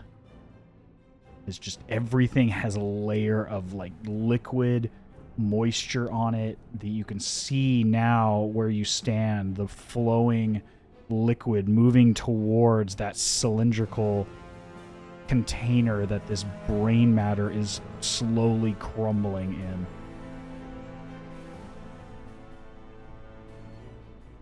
But with that, we will go to Floof and Gamil. Gamil looks at you, Floof. Well, there goes nothing. And he jumps up in the air, you know, after kind of touching you to find out where your arms are, and just jumps into the air into your arms. No need for a roll. You're big enough that it's not really a big issue with your large Goliath frame. But okay, I will as carry you- his body and walk in with confidence. Okay. To the point where you would think they react to me. You look as Gamil just pretends to be lifeless in your arms, hanging with his eyes shut, his head just kind of drooping low, his arms hanging And as Feign they Death fall. was Yeah. cast, if that wasn't clear. What are you casting? Feign Death Oh, you're casting that on Gamil? on Gamil. Can you post that in chat, just so I can have the stipulations of that? Okay. Which one creature put into a state that is indistinguishable from death. The spell's duration are until you use an action to touch the target and dismiss the spell. The target appears dead to all outward inspection. Ah, okay. That will have an effect on the roll then. That's good to know. As you cast this spell, as you touch Gamil's back, you immediately watch as you come out of invisibility, as your body becomes its full corporeal form once more. And as you step down these steps, your heavy footfalls, you immediately watch as these two Dragonborn guards look directly at you as these intellect devourers come skittering towards you. And you watch as the tentacled creature at the controls does not move, but you see Ada Grot turn and take a couple steps to the center of the room and look at you as you step down these steps. What do you say? And what do you do? I see that Ada sees me.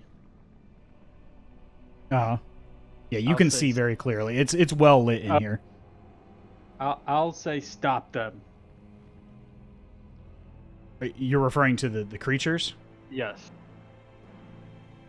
As you And I'm hoping that she can control them in some way. go ahead and give me a persuasion check Oh boy, that's as you not say a that. strong one for me. As you scream out, "Stop them!" she raises a hand towards you. As you see this dark eldritch energy begin to pool up in her palm. And why would I do that? You are our enemy. Why are you here? Talk, or I will kill you. I'm not enemy. This guy, your enemy. He's dead by my hands. Why would you kill him? At Verdant Embrace, saw a vision of this man and this place.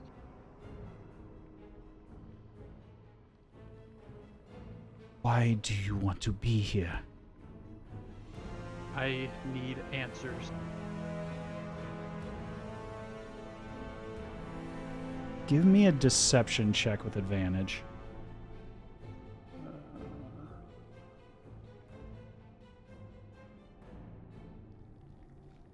Okay.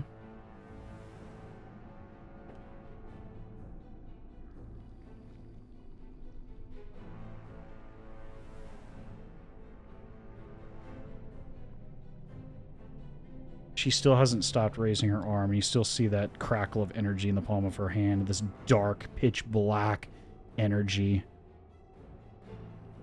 You may come closer. They will not harm you yet. But I do not trust you. Come this way now. Any sudden movements and you will die. I will walk with casual confidence. As this is going on, you can see that the attention of these creatures, Dazes and Trash, have kind of moved to follow Floof as they kind of flank him on all sides, which gives you a potential opening. What do you do?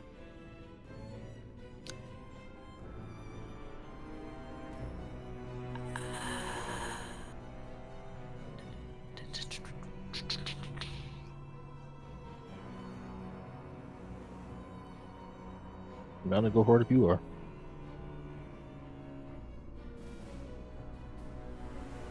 Yeah,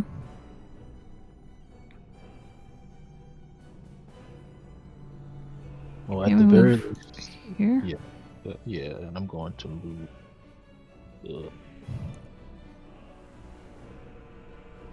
Here. Yeah, I'm like here, just like inched in a little bit closer, so we're still within hopefully like attacking range kind of thing. Just keeping that edge so that we don't lose that advantage, I guess. Yeah. Okay. You see Ada Grot take a step forward. A few steps forward. Still a hand raised at you, Floof. questions do you seek to answer? Lunarium, what is it?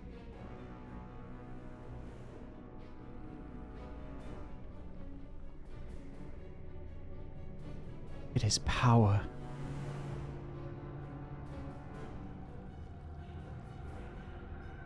I felt this power.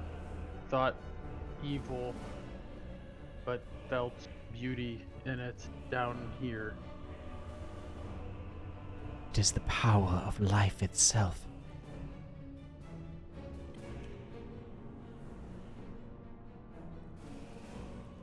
Where does it come from? At first, she looks at you confused. And then understands that you don't quite understand.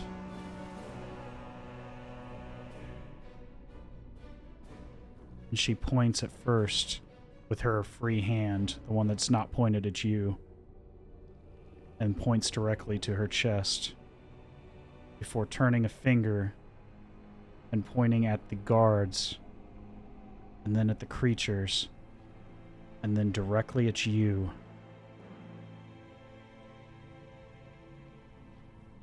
It is in all life. Every sentient creature carries a bit of it in themselves. It is the power of life itself. It is the magic of life itself.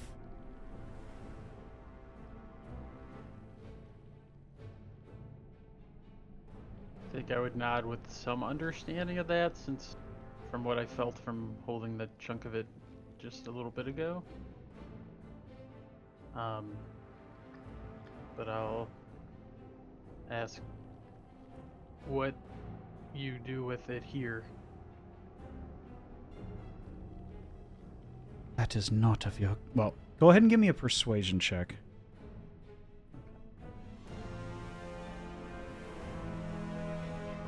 That is not of your concern.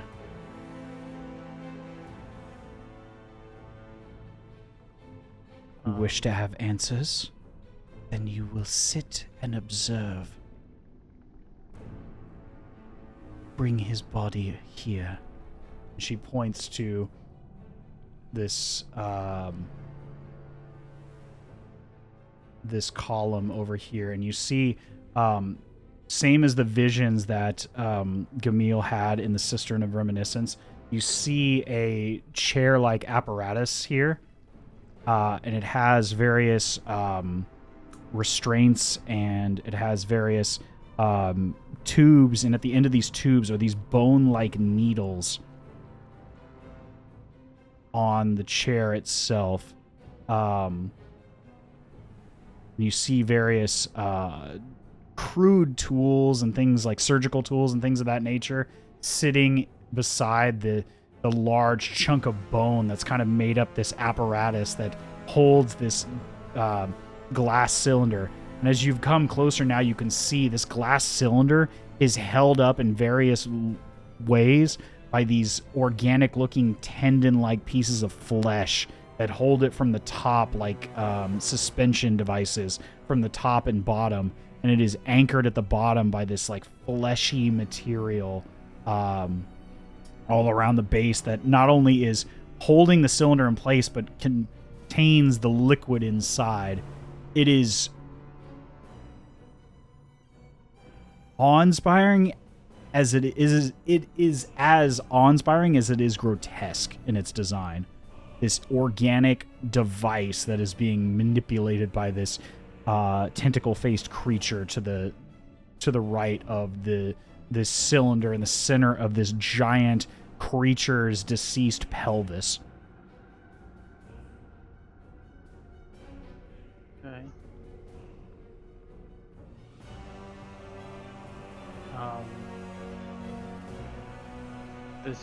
This thing, what is it?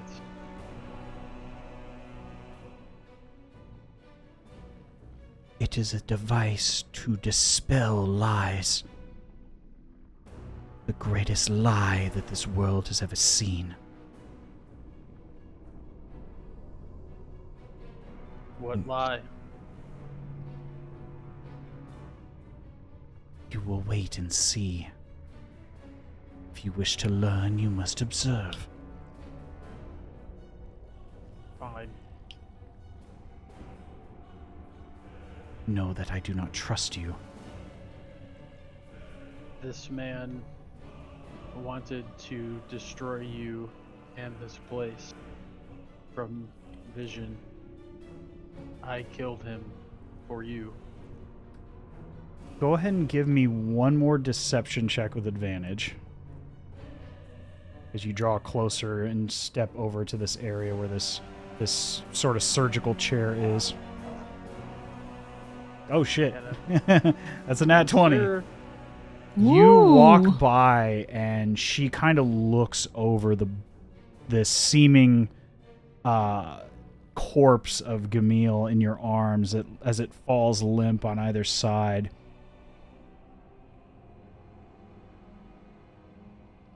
As you carry his body over to this apparatus, we do not need much more, but every little bit counts. If you truly wish to know the secrets of this world, then you will assist us.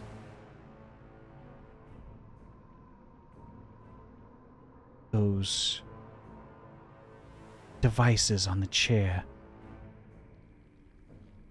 You will drain him of his life force. He will be useful to us, even in death. Do this, and you may remain as an observer.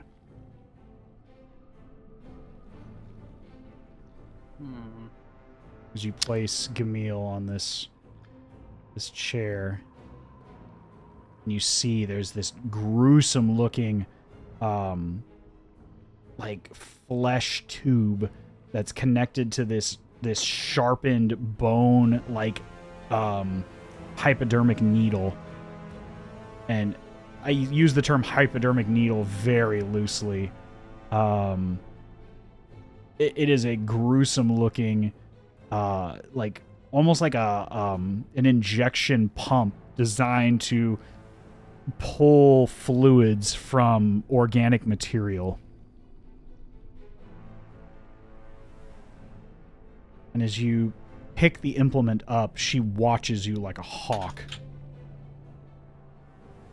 Do it.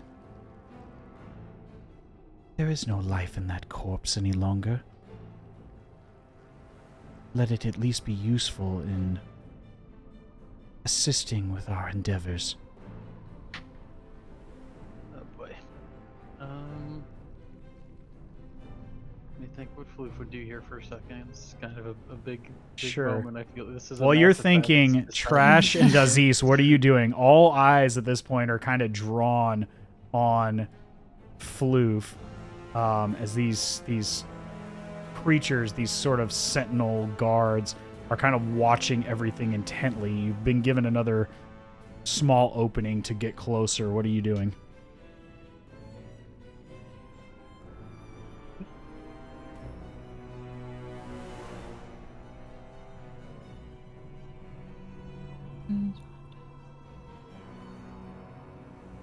Yeah, I've inched closer. I'm still within range. Like, I think from my gathering, like just using my logic based on the conversation we've heard and kind of being able to see roughly, I'm taking a guess that shit's about to pop off because we are not going to, hopefully not going to sacrifice Yeah, definitely not. our companion. So I just assume that at some point shit's about to pop off. So I have moved closer to get ready to hopefully launch a surprise attack or something. Okay. We're back to you, Floof, as you hold this sharpened bone needle in your fingertips. the seemingly lifeless body of Gamil draped over this surgical chair. You can see dry blood all over it. What are you doing? Where I put needle, I'll ask. Wherever you prefer. Okay, so I understand how feign death works. I think I know that by sticking him with the needle, that will technically cause physical damage, which is going to Yes. take him out of his feigned death form. So attaching the needle is going to definitely expose the situation. So I'm not going to do that. I'm gonna put him. I'll set him on the table, and I'm gonna take one step back. Say, I'm not touching that thing. She raises her hand towards you again, and you see the crackling arcane energy pointed directly at you. You will do as I say, or you will die.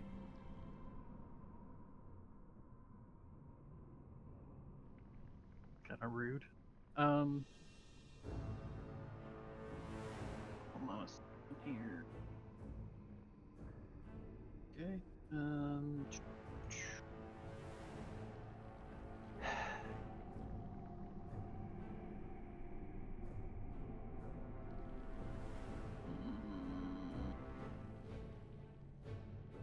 Sorry, I'm really thinking this is a big moment here. And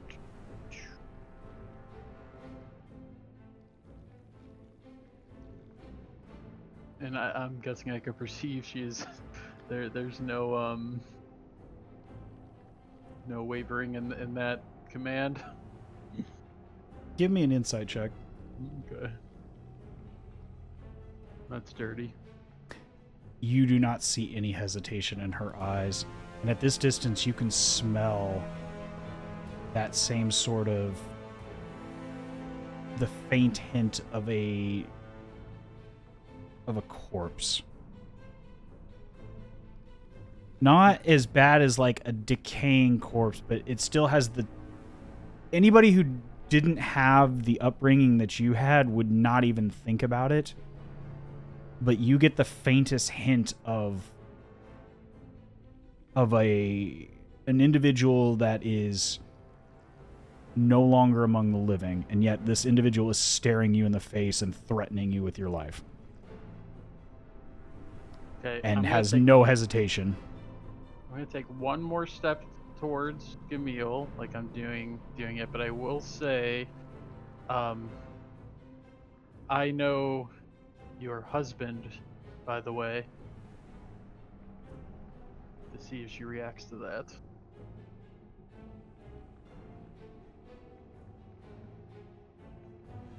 I had no husband.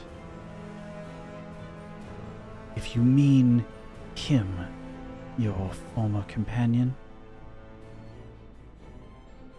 he betrayed me and left me to die deep below the ocean waves. Surprising. Thought was good man. Then he deceived you as he deceived me.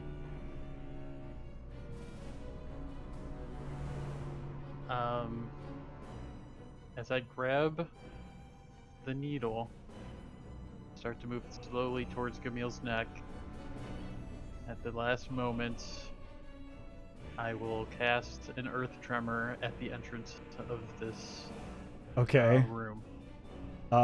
Is there a saving throw to that, or is it an attack roll? It's an instantaneous action. Okay. You cause a tremor in the earth. Each creature that that is in the area, which I would think is nobody. It's a 10-foot range. Sure. Would take damage, but no one's there. So I'm basically just going to attempt to break the walls down and collapse it in this area. Yeah. Okay. Go ahead and roll damage for it. Oh, it's only 1d6. Okay. It definitely starts to collapse, but it doesn't fully collapse as one half of it still remains open. You see one of the columns has like caved in, but there's still like about a 3-foot gap at the bottom where some of the rocks have kind of caved inwards as this thing has been bridged together, kind of intentionally, but it did block it a decent amount, but it's not fully like collapsed at this entrance. As you cast this spell and you collapse the exit in this area, you watch. Can I say that would have been my? Yeah. I'll give you and that would have been my signal to attack. Sure, I'll give you and Dazes a surprise round. After that, we are going into initiative. So go ahead and take your actions. What you were gonna do? Okay. I am going to. Again, just hoping that we can use the element surprise to our favor to try to get like. Sure, you get the one surprise like a flank round. bonus or something. Yeah. So sure. I will attack first, then move because I don't benefit from being so close to combat. Okay. So I will say that I get. I'll get the pistol out and I'll fire it. Okay, who's your target? So. I'll do 2 attacks onto this creature here. This one. Okay. This. The guard. Guard. Yeah, okay. This guard, and so you are attacking with advantage, so because you're invisible. Okay. So 12 and 13. So 13 plus. Where's my attack? 13 plus 8 is 21? A 21 definitely hits. Go ahead and roll your damage. Okay, so that's 1, and then damage. It's my D. 10. This is D10 plus 5, so that's 10 damage. Okay. So that's my first attack, and then I have my second attack, right? Yeah. So I'll roll that. Yeah, that's your still an second advantage, attack or at won't that be an point? advantage because now you've lost invisibility. Right. Okay, so that was just So this is just a straight attack roll. 10 was the roll plus 8, so 18. An 18 just hits. Oh, perfect. I'll roll that damage. This one not as good, but it'll be a 9. Okay, so total damage is 19. Okay. 19. Yep. This So, creature is bloodied. Okay, and I'll say I got to, what's 5, 10, 15, 20, 25. Yeah, because I plant 5, 10, 25. Yeah, I'll say here. Hopefully that's a good enough. And then I'll say Panda, he's got a walking speed of 40, so 5, 10, 15, 20, 25. I hate leaving him like this, but because then he gets in flank. Wait, hold on. Maybe I can do this smarter. 5, 10, 15, 10, 15, 20, 25, 30, 35.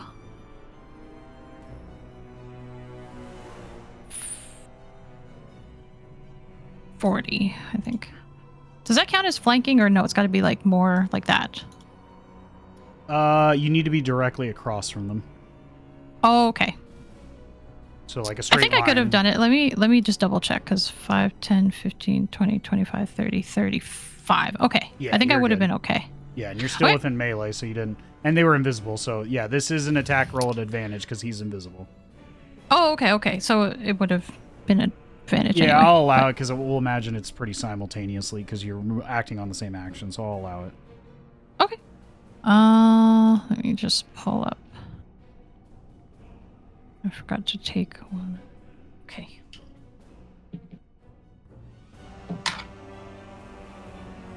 Ooh, okay, that one's way better.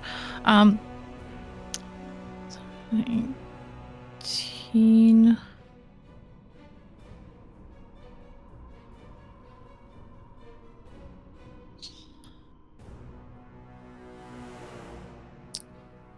Target C. Okay, so that would have been 18 plus 8, I think. 18 plus. Oh, wait, no, it's my fire.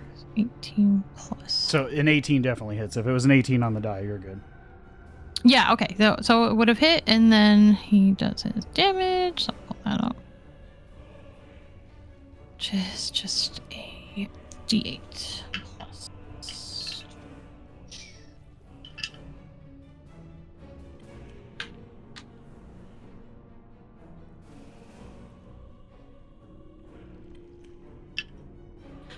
Okay, so that was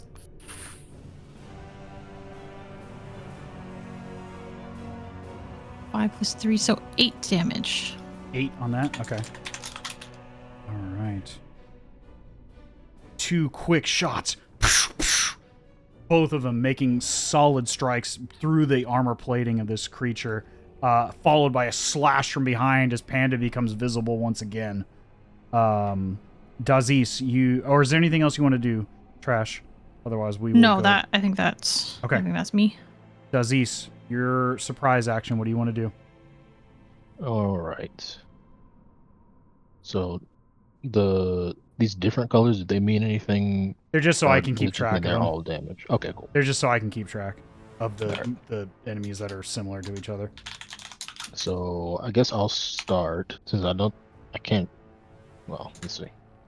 5, 10, 15, 20. Okay. I'll go 25.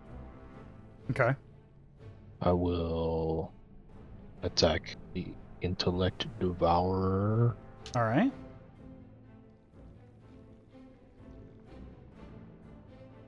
Oh, well, it's advantage, right? Yeah, it's an advantage because you're flanking and because you're coming out of invisibility. Okay, that's better. Yeah, a 19 definitely hits. Alright, so that'll be my first attack. Minimum damage. Okay. And then I'll attack a second time. Same enemy. Kinda low. 14. Let me double check. A 14 does hit. Okay, I'll take it. Ooh. 2 solid strikes as you drop an elbow into the center of the lobed hemispheres of this brain, followed by another downward fist. 2 solid strikes. It is just barely holding on as it screeches out. But it is still moving. Alright. With that, I need everyone to roll initiative after that surprise round. So, before we start, at the top of the round, you watch Floof as that charged energy that was in the palm of Ada's hand begins to pool up as she had prepared an action as she fires an Eldritch Blast directly at you. As her reaction. That's a nat 20. Damn. So I'm going to roll that real quick.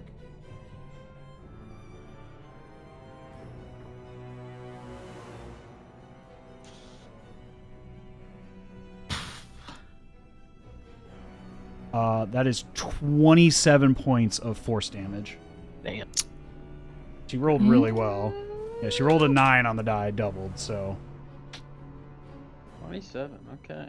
As you are blasted in the chest by this eldritch energy that ripples across your body and almost like jolts your muscles, and it takes all your willpower to hold on to...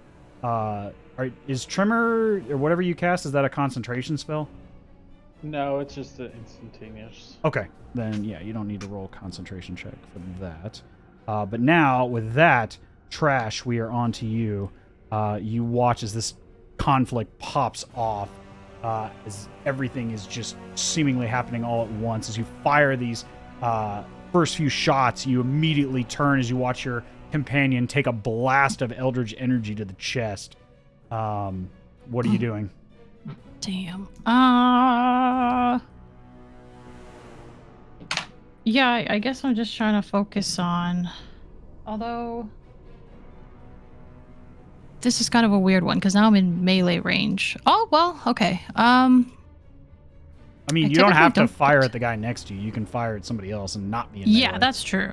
I typically am never within touch range, so I will use this for once because I typically don't.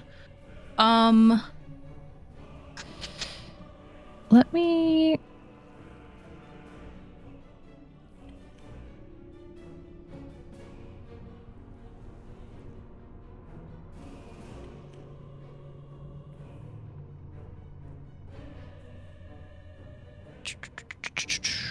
Okay, I will cast. I will try to inflict wounds.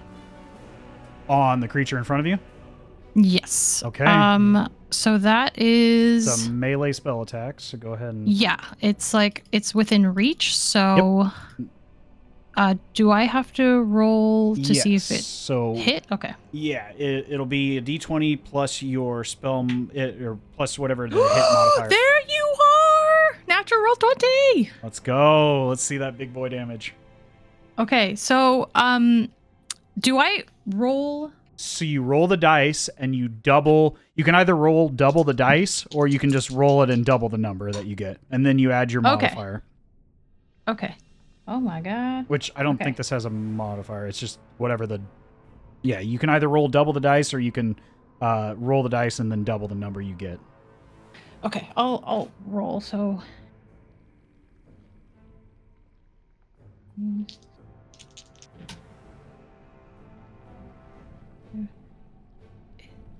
One, two, 4 is... Oh, that was good. 7 is 25 plus 7 is 32 total necrotic damage. You watch as this creature crumbles from this necrotic energy. And because this is a melee attack, attacking with necrotic, go ahead and roll me a straight d20 to see what happens following this attack on this creature. Okay.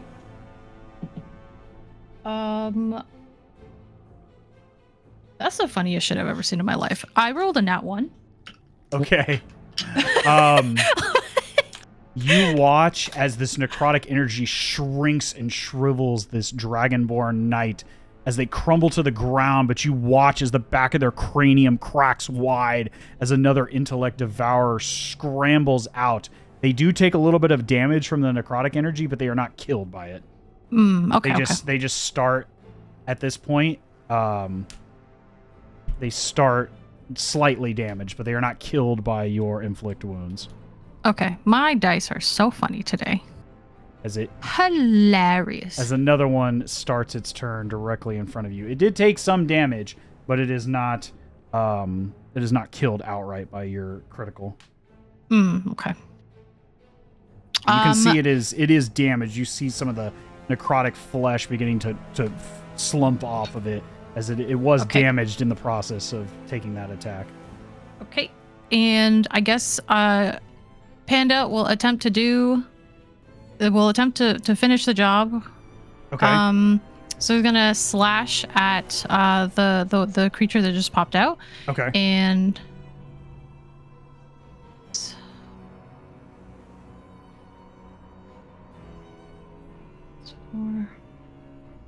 so 18 for attack. An 18 definitely hits.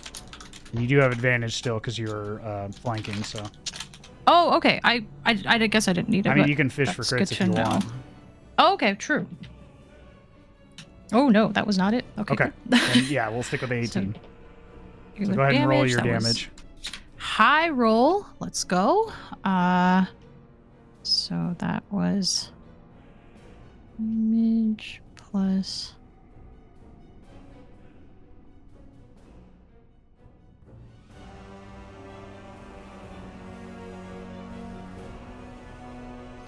$11 points of damage. How do you want to do this? As this creature comes out damaged from your initial strike of necrotic energy, it's already heavily damaged as Panda comes in for the final killing blow. I mean, Panda's a, you know, he's a raccoon. I mean, he's just gonna pick that shit up and he's gonna tear it apart with his teeth like he's eating it, and then he's gonna spit it up because it tastes disgusting. That one is no longer around.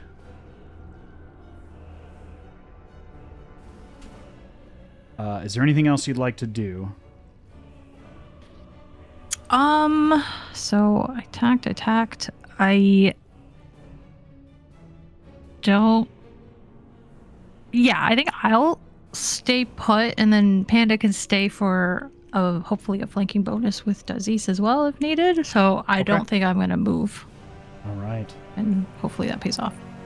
Floof, you just took a huge blast of Eldritch force damage, but it is your turn. What would you like to do? Oh, I forgot to add... Give me 1 sec before we do that. I forgot to add Gamil. I knew I was forgetting somebody. Well, if it helps, I'm using my action to wake him up, so... Isn't he already cognizant, or is he, like, unconscious? Because he just looked dead, right? Or does he actually get, like, knocked out? I'm guessing he... I thought he just looks downed. Well... Probably, but it does say in the spell description that I have to use... Or it says as an action on your turn, I could undo it. Okay. Well, Unless funny you should say that because he actually rolled slightly higher than you, so that actually works out perfectly.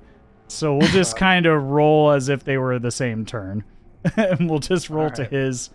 We'll roll to his turn first here. Trash, you'll go in advance of him because you rolled a nat 20. Okay. So in fact, I'll just put him at 21, just so it keeps the order correct. Oops. There we go. And then Gamil will be in the same turn order as you, Floof. Because even if he matched with you, he has a slightly higher dex, so... Anyway, we'll just say you kind of act simultaneously since you're so close together. Gamil, you see him kind of spring up as he is prone technically on this bed, so he's just gonna get up and immediately look at the situation. Focus on the device. Whatever this is, it cannot be good. And he is going to rush towards... I will take down the small fry. Focus on the dangerous foes. He is going to rush up towards this Intellect Devourer. And he is going to use his bonus action to summon his Echo to flank. So...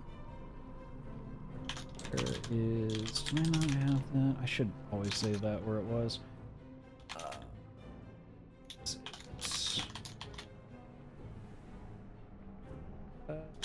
There it is. That's what I wanted. That guy. Yeah. So he's going to take some swipey swipes at this Intellect Devourer. Getting a crit. Woo! I'm rolling hot tonight. Hopefully that translates to the enemies I want to hit. But yeah, he's gonna slice and dice this critter up pretty good. Let's see. Alright, I have not done his stuff in a while, so I don't remember his modifiers. Okay, here we go. Cool. First strike. Oof. Brutal cut as he just lobs off one of the lobes. This creature is stumbling and barely standing as the second strike comes in. Oh yeah, definitely. Second strike as he carves this thing in with the second strike. Two swift cleaves as he turns directly towards Ada, preparing to assault them, but not quite sure, considering the discussion that you all had heard together, but has not made its second attack. Now, Floof, we are back to you. My apologies. That's okay. My action was obviously used for that, but I will I can, for a bonus action, cast the Healing Spirits, which I will place Okay. near me. Okay. You should have that as an option for a token. I think it's within your. I think it's under player character. There should be one that Spell says. effect area. Yep. Yeah. Okay. Oh, Yeah, there should be a healing spirit, so you can drop that wherever you want, so everyone knows where it's at. all right. For now, it's right on top of me. Okay, And, so you can roll some healing for that for 1 round. I'll take it.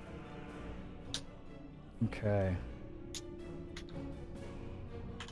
And let me think if I want to do anything or move anywhere, should I say?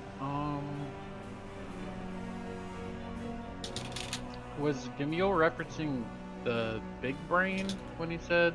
He just said, Should we whatever focus this on that? device is, we need to stop it.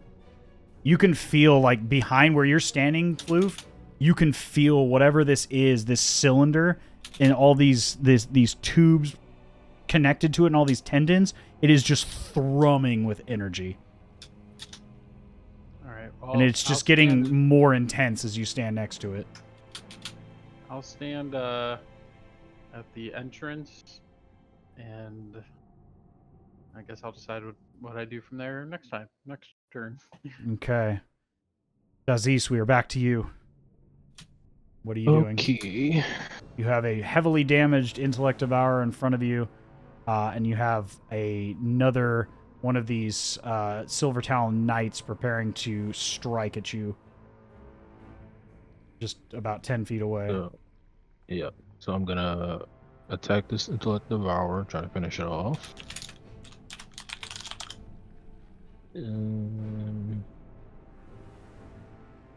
I guess let me roll advantage. Yeah, you are flanking. Is so Panda it's- still there? Okay. Yeah, you're flanking, so you have advantage. Eh. Unfortunately, a 10 does not hit. Alright, well now I'm trying to do my second attack. Oh, wow, okay. I think... Hold on. Yeah, that just hits. Oh boy, alright. These rolls today, man. Alright, I'm roll damage. Surprisingly, that was just enough. As my you God. crush this barely standing intellect devourer with the bottom of your, with the base of your fist. Is there anything else you'd like to do? You still have your movement and your Yes. bonus action. Yes, I will. Let me see. I will move to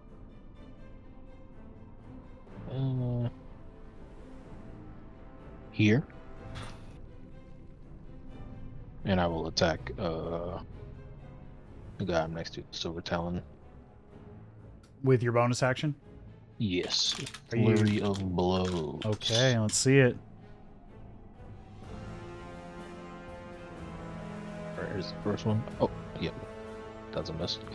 Yeah, unfortunately, a 9 does not hit as he parries you away with his blade. And here's the second one. Oh my god. Unfortunately, a parry again as you go to strike, and he just carves the or puts the two blades together and stops your fist before it strikes the center of his chest. Bro, I can't hit nothing. Alright, that's all of my actions, and I don't think I want to move, because if I move, Yeah, you would I'm gonna potentially be, take an attack of opportunity. Yeah. Okay. You know what? I think I might move like. Here. Okay. And that's it. All right. Adagrat looks, without even thinking, turns and steps away from Gamil, turning her attention towards you. She's going to take an attack of opportunity. Damn, my you gave me God. that much? I mean, he crit on the attack of opportunity. Hey. Oh, okay. But also, she thinks you left her to die, so she's she's She mad. gets sliced from behind, but does not seem to care as she turns towards you, Dazes. Yes, her reasoning is sound. Nevertheless, she I definitely turns did not towards intentionally you, leave her to die. looking you in the eye as she raises her hand towards you. My mistress told me you left me to die. You left me to sink below the waves. I loved you once. I will not make that mistake again. As she clenches her fists together, you watch, all of you watch, and Dazes, you feel tightness around your neck as you see this darkened arcane sigil surround you around the throat like a collar. You saw this briefly on the head of that ferocious beast known as Her Majesty, but now you see it around the throat of your companion Dazes, and at the same time you watch as this gruesome shadowy blade corporealizes in her hands into a long thin rapier, the same one you saw not but a few nights prior, as she turns towards you and draws it and begins to stab at you, Dazes. About to be Swiss cheese. In fact, she is actually going to do this opposite here so she can flank you.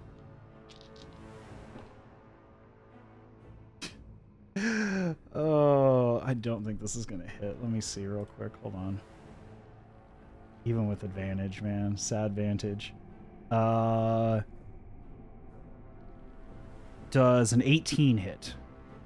Yes. Oh, it hit. Okay. So she does strike it you. matches, so it's Yeah, so it meets it, it beats it. She drives the tip of the rapier, just catching you in the ribs, and right as it makes contact and begins to pierce, you feel this burst of eldritch energy come through the tip of the rapier as she is going to use her eldritch smite on you. That's not good. And that is going to be a lot of damage.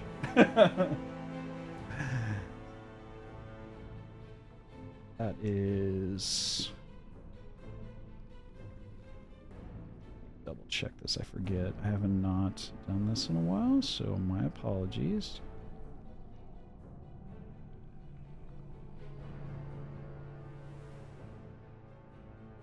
Okay. Per level. That. Okay, cool. I think I got enough dice. That is way too many dice. Put some of those down. Oh. There were some ones in there, but there were some 8s too, so.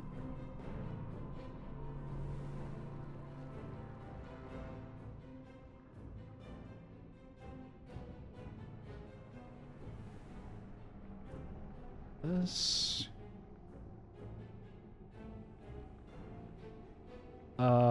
That is 34 damage Oh my god. as she Done. strikes into you. And then she's going to go for another strike Oh my god, okay. with her Thirsting no. Blade feature. That time critting.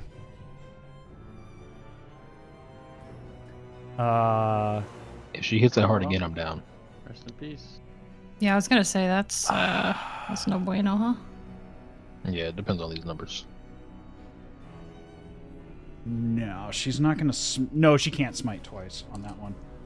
But this is still a crit, so she is going to roll this.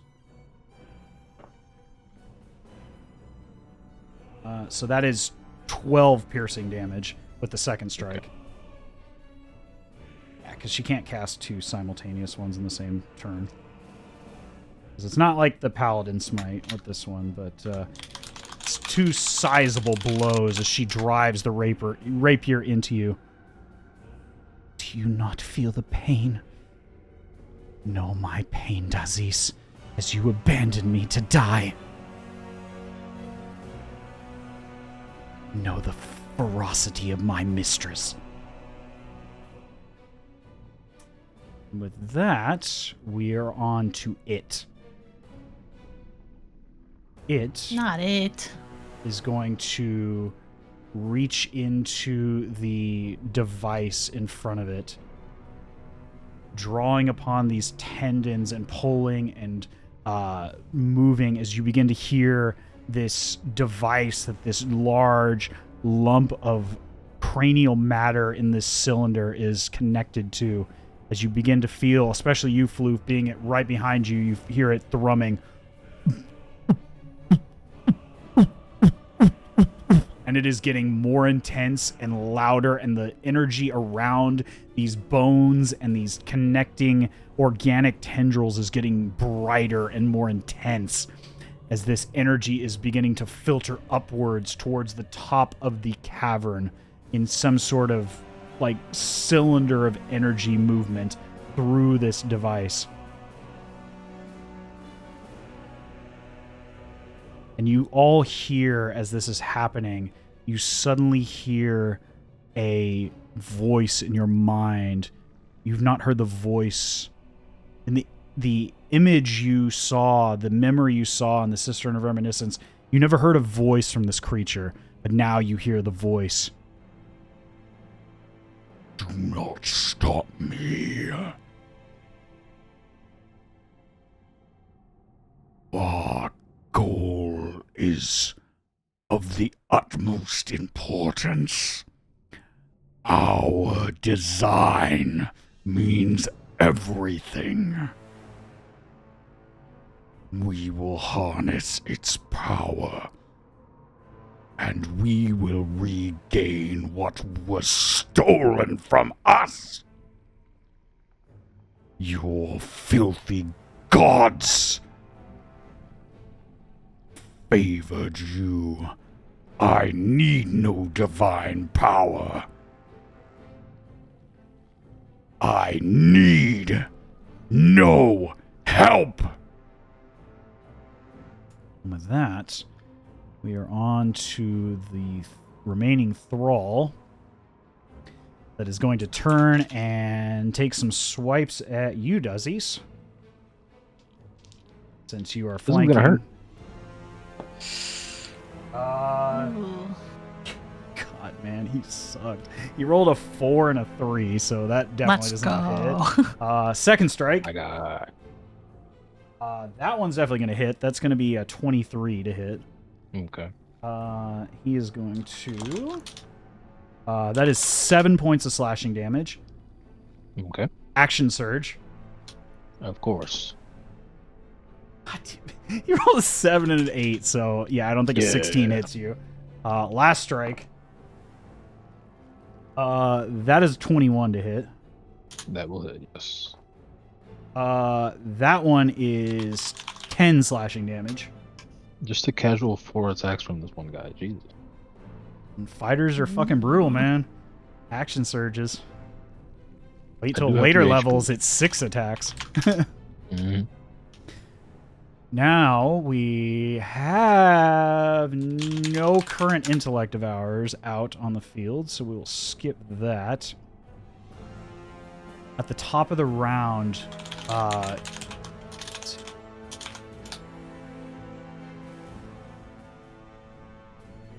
you hear some skittering coming from over in this direction to the right, this passage that's moving this way. More than one. But you don't see anything yet. But we are back to you, Trash. What are you doing? Okay, let's see.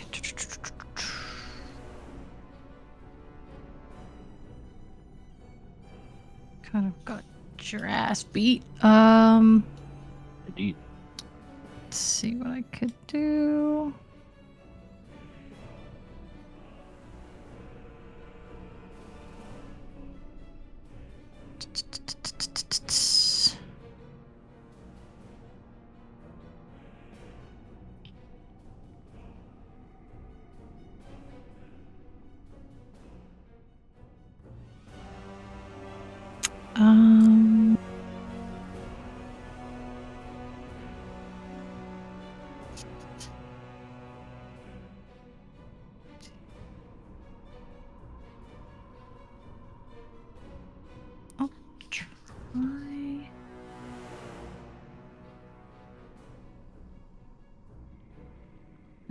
5, 10, 15,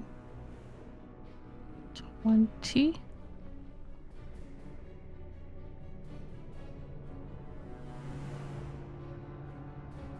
And I'll cast Cure Wounds, and Okay. I'll cast it at 2nd level. So I gotta roll 2d8.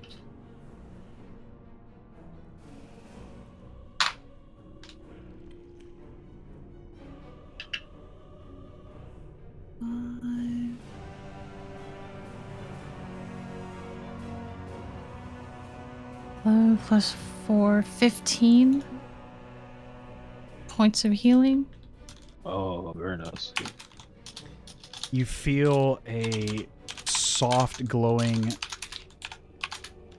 plasmoid palm touch the back of your spine, Dazes, as a energy flows in and the piercing wounds from the enthralled soldier seal up behind you. Significantly less dead. Trash, is there anything else you'd like to do?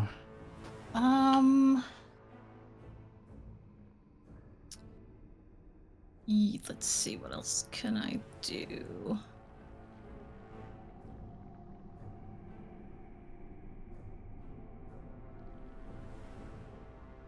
I can't do, let's see, so I moved. I did.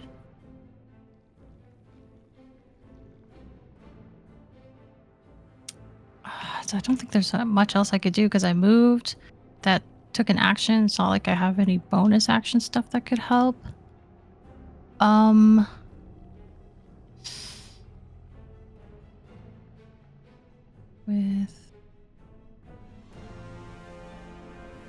Maybe I'll do that for like next time. So yeah, I'm done, and then Panda could, I don't know if anything. This is this little quad, this little. Oh wait, okay. Well, maybe we'll try it. So I'll have Panda go there and then try to attack the other soldier. Okay. And is it because of flanking? I could. It's with advantage because you're flanking. Okay. So that was, I think that's 22 to hit. A 22 definitely hits. And damage is not as good, but 7 total damage. 7, okay. And that's me. That's all I can do. All right. Next up is Gamil.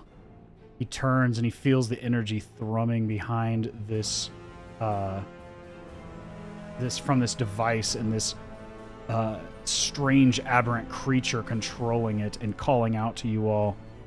Vale, thank you so much for that raid. I appreciate it, my friend.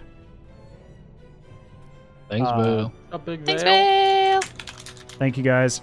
I would say more, but we're in the middle of a game and we're running a combat, so thank you for coming in. Thank you for joining us for D&D, for Epics of Virendal. You guys are awesome. Everybody go follow Vale. Thank you, Shiny. Thank you, Cat. You guys are awesome. But you watch as Gamil turns. You watch as his echo rushes over behind this creature as he rushes over. You will not take my home from me. As he just starts going to town on this creature. Yeah, that second one's going to hit. As he... Yep. Solid strike as you hear this wailing cry from this squid-like creature. You can't see anything as the eyes have been completely replaced by this mechanism on the head of this slowly crippling creature. Second strike. Yes, that one's going to hit as well. Another solid strike there. Action surge. Yes, that one's going to hit as well. Just this flurry of swings of all these blades. That one, I don't know if it's going to hit. Let me double check. Yes, that still hits. Another strike. Okay. Track of this. Unleash Incarnation from the Echo. Gomil's going crazy. It is just a flurry of swings from these scimitars. As he basically carves through, and this creature is bloodied from this just flurry of swings.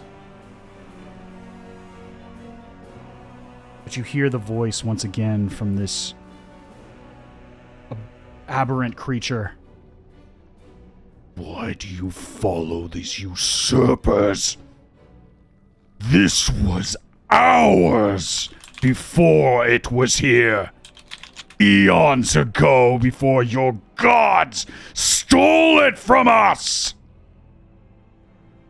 There was no pain in our empire. They stole away the gifts we gave, the immortality we gave. And he is going to use a legendary action to psionically blast Gamil. Damn. Thankfully, Gamil made the save, but he's going to take a decent amount of damage from this.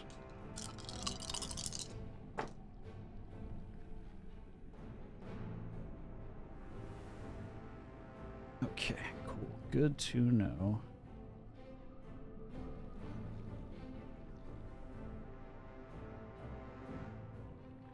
There we go.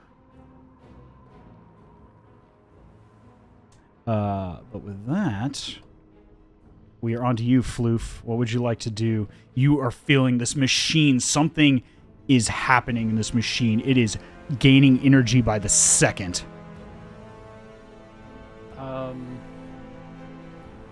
I'll take a quick glance back. I see my comrades fighting. I see Camille fighting. They seem stable enough to where I am going to attempt to focus on the giant brain-like creature behind me. I'm going to turn to look at it, and You see at this distance now, this creature, whatever it is not moving. In fact, there are huge chunks of its flesh drifting off and falling off. Whatever this creature was is decaying and falling apart in this liquid. But it seems to be crucial to whatever this device is trying to do. okay. Yeah, I'm gonna I'm rushing in, and I'm going to slash at one of these, I guess, tendons that are sprouting from it. I'm assuming into the ground in some fashion. Okay. With my moon sickle to see what happens. Okay. You can also heal yourself for starting your turn in the. Okay. Do that, Yeah. as well. Good call. But yeah, go ahead and make an attack roll. Okay. Moon sickle, there you are. A 17 just hits. Excellent. Oh wait, Go ahead. ignore that. Ignore that, and I'm glad I rolled it. That's the damage. Okay.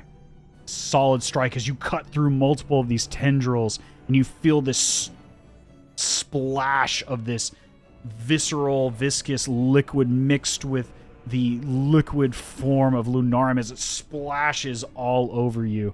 Go ahead and give me a Constitution saving throw as this stuff sprays out at you. Okay.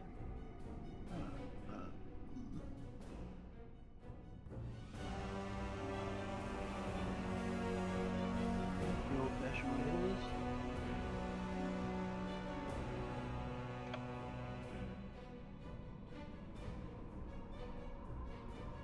A 12. You take 5 points of poison damage, and you are blinded for 1 round by this spray of liquid striking you in the eyes. Very well. And I'll use my that's my healing spirit. So. Okay. Okay. So you have the blinded condition until the start of your, until the end of your next turn, unless something removes it. Okay. That's all I can do. All right. Dazes, we are back to you. You are looking face to face with your former lover, and she seems hell-bent on ending you here and now. But you, as you stare before you move to take any action, you see... In fact, go ahead and give me an insight check at this distance. Okay.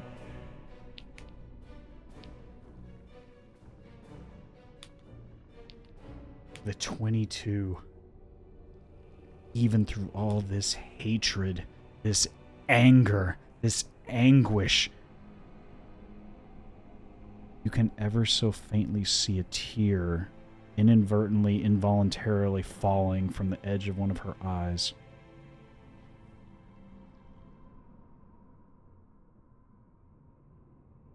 There is still something you sense within her. And as you look into her eyes, you see that although there is this intense hatred, this anger, this sadness in her eyes that are now these inky black pools like you've never seen before. But you, knowing this woman, you look past that. Same eyes you've looked into so many times in the past. The eyes of the woman you thought long dead for years. You look into those eyes, and you see that there is something there. There's a hint of something you know well. I'll give you an opportunity to say something to her right now. What would you like to say?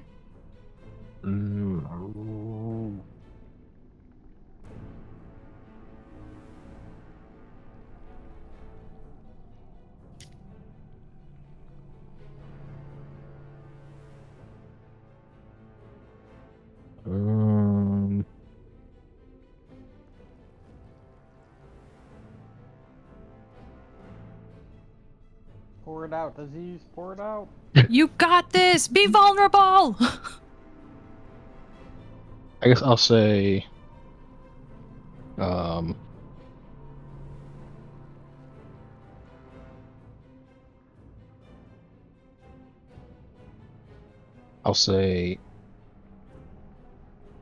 Ada, I thought you for dead. I searched for you. Even now, I've been searching.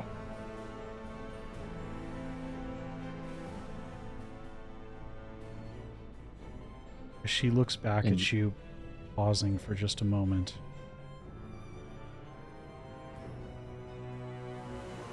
I watched you swim away. As the starboard side of the Dragon's Folly sank beside us, you swam away.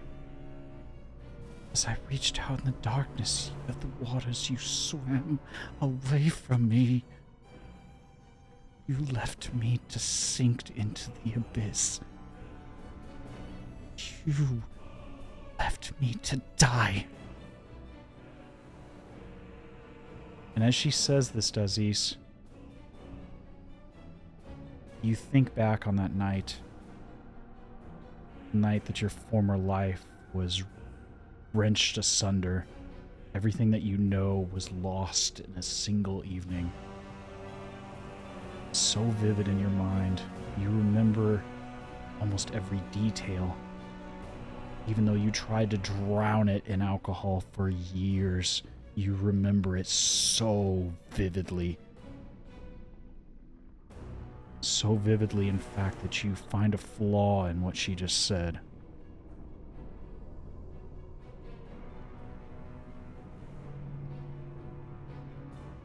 She said you swam away from her as the folly sank below the starboard, as she sank below its starboard side.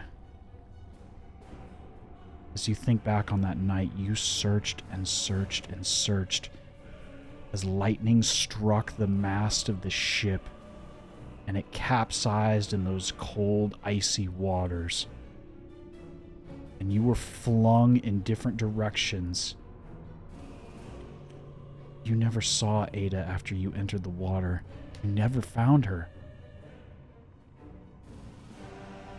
You were at the bow of the ship. Something about that moment is contradictory to what you remember. Either she is mistaken, something in her memory is wrong. Something is not adding up. You clearly remember that moment. Every detail seared into your mind.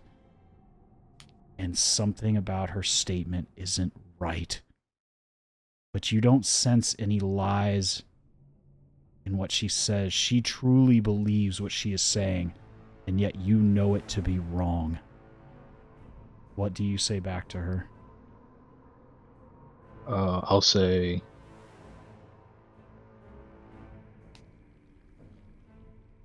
Ada, that's not true. I searched.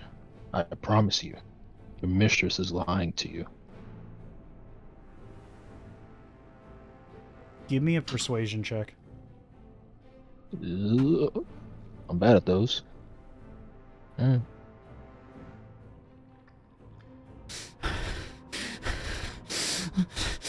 Liar! As she goes to swing at you again. But you do have your action. What do you do? As she draws her blade to stab at you again.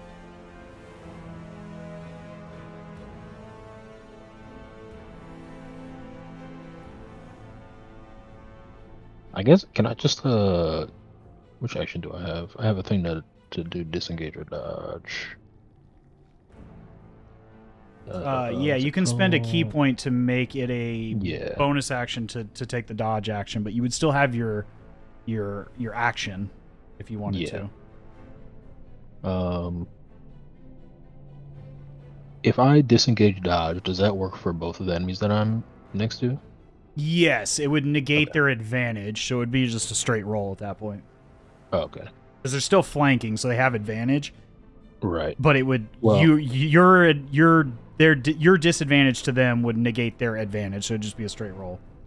Well, so I want to disengage dodge and then I want to move. Oh yeah. If you want to disengage, then that would be your that would eat up a key point and your bonus action to disengage. Yeah, so I'll do that. Okay. And then I kind of just want to move like here. Okay. You know, just in case we're flanking. But I'll do that with my bonus action, and then with my regular action, I don't want to attack. I kind of just want to, like, I don't know if we really have time for this. I kind of just want to attempt to grapple, like, you can certainly do that, or you can, state that it's non-lethal damage. It's up to you as well. Because you can still do damage, but, state that it's, intentionally trying to be non-lethal. that might be more effective. It's up to you. Those are your options. I'm just telling you what you have in store. Yeah. So I don't think I also don't think the grapple would go that well. Well, let me ask this. Can I? No. Okay. Never mind. I'll do non-lethal damage. Okay. And I'll just, I don't know, roll my 2 attacks for my regular attacks, I guess. Okay. Non-lethally. All right. Before you make an attack, I need a straight. Oh, well, we'll hold on to that for now. Okay. Yeah. Go ahead and let's see, 13.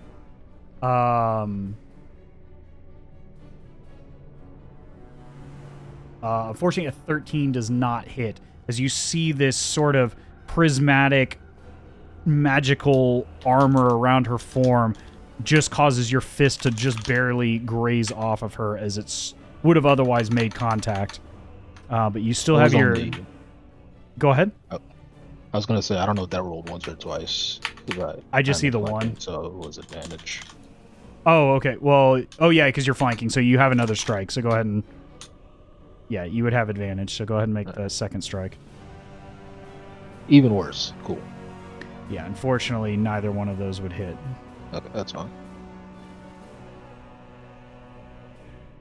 So what was the thing you were going to have me do before I attacked? Go ahead and roll your next attack to see if it hits. Okay, sure. I mean, I'll roll advantage on this one, straight up. Okay. Then. So yeah, a 22 would hit. I need you to roll just a straight D6. Okay.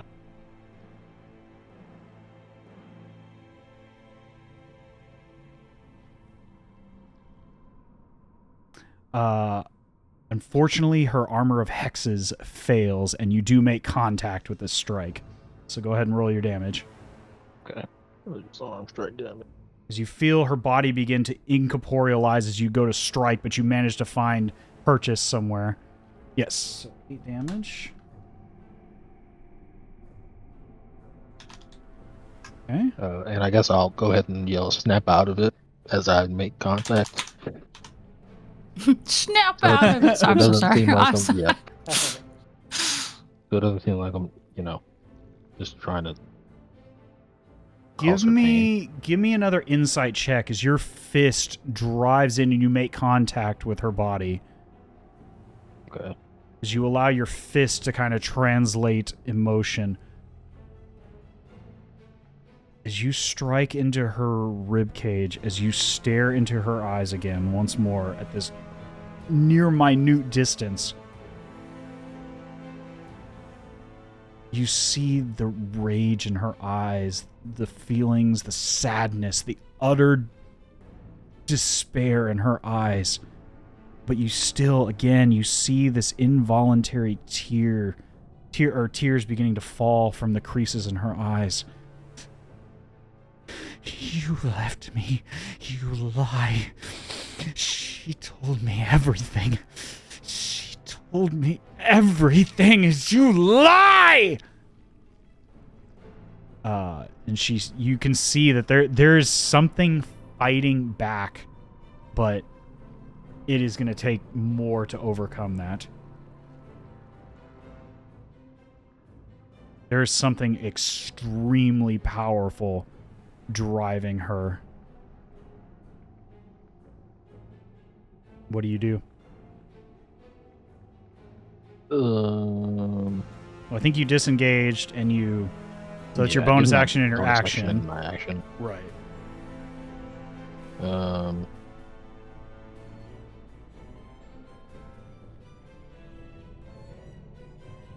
much movement do I have left? Where did I start again? I think I was, here? Well, in this instance, I would say that if you move away from either one of them, if you move away from her, she's going to get an attack of opportunity. Because you disengaged once, but now you've moved back into her melee range. Yeah. Well, I intended to never leave. Oh, okay.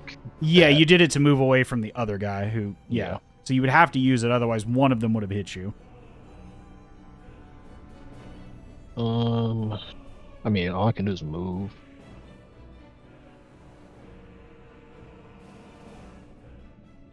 You can move now, or, you can do what you got to do. I low-key kind of want to go help Floof destroy this brain. Okay. That might be like, corrupting minds and such. Right. Maybe 10. Let's go. Let me see. Let me look at mine.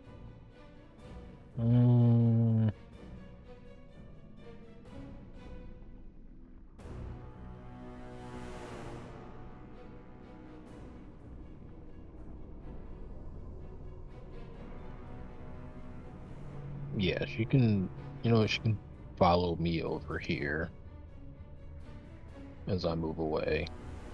Okay. She's going to try to take an attack of opportunity.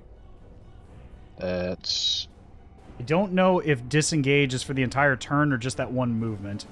the question. Yeah, let me, look it up. since this is important, so let me take a look. Okay. Mm, I'll go ahead and chill here for now. I'm not trying to take no more damage because if he hits me again, I might die. Okay. Although no guarantee she won't hit me if I stay, but at least less chances to do so. Yeah.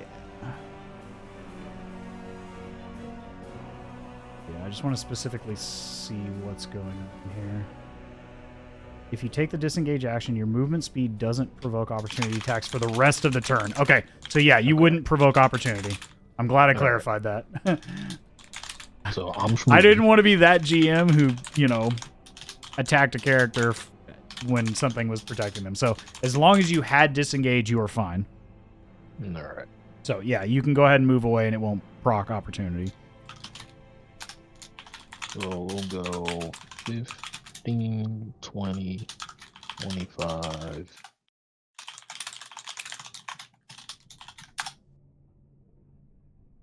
30, 35, 40.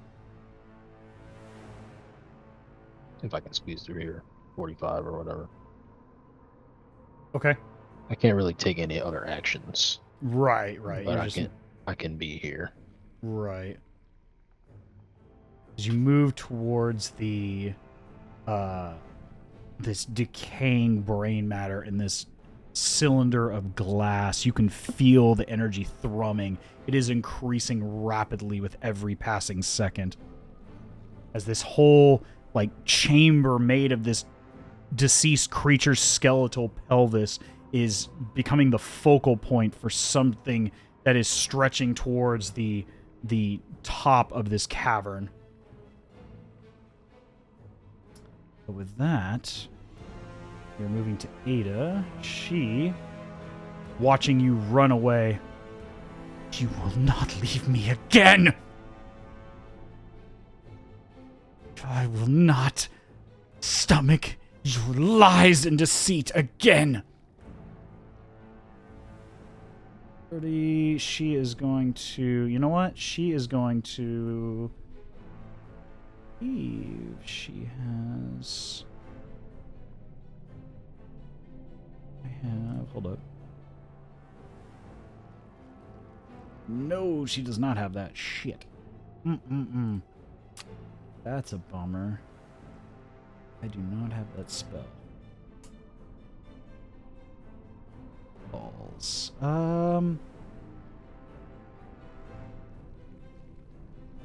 Do I...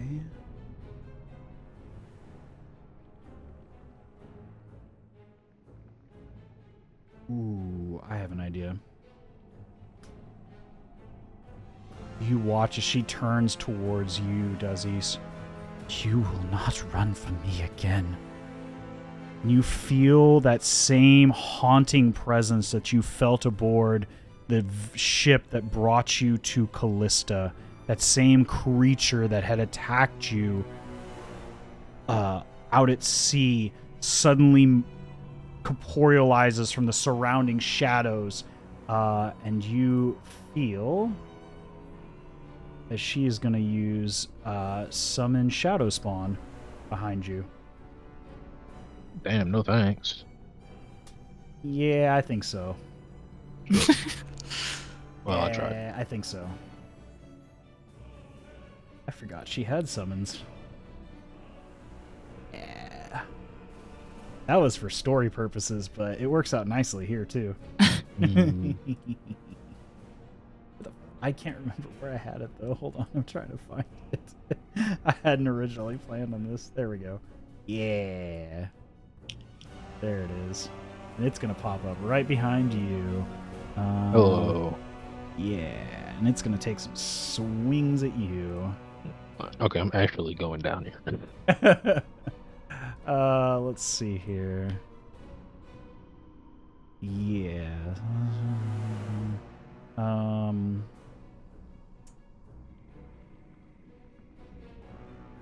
Yeah.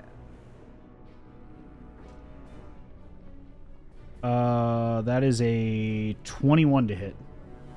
Yep. And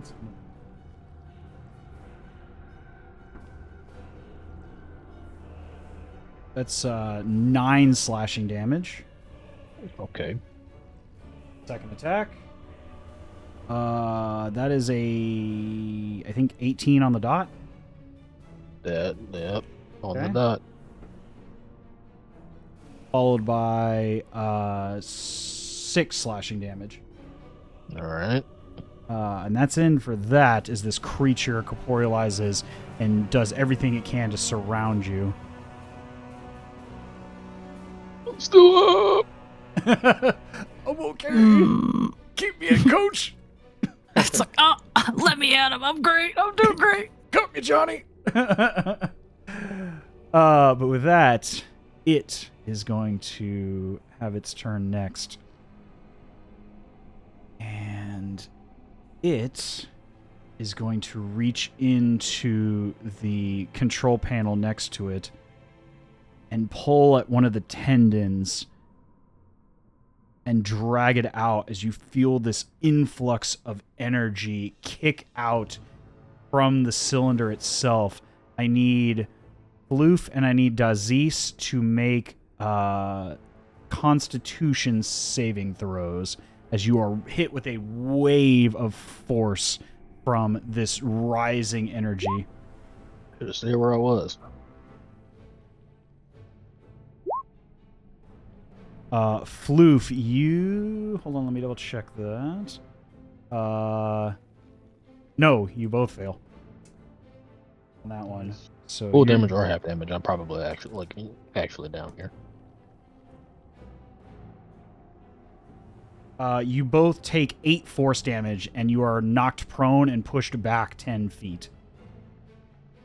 My lifeless body is not prone. Okay. Oh. So you are both prone, and Oh. Dazes is out cold.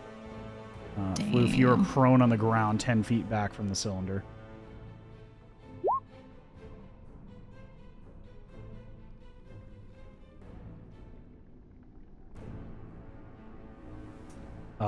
Next, the Silver Talon's Thrall is going to... It's going to take some swings at you, Trash. Sure. Yep. But not before he summons his Echo.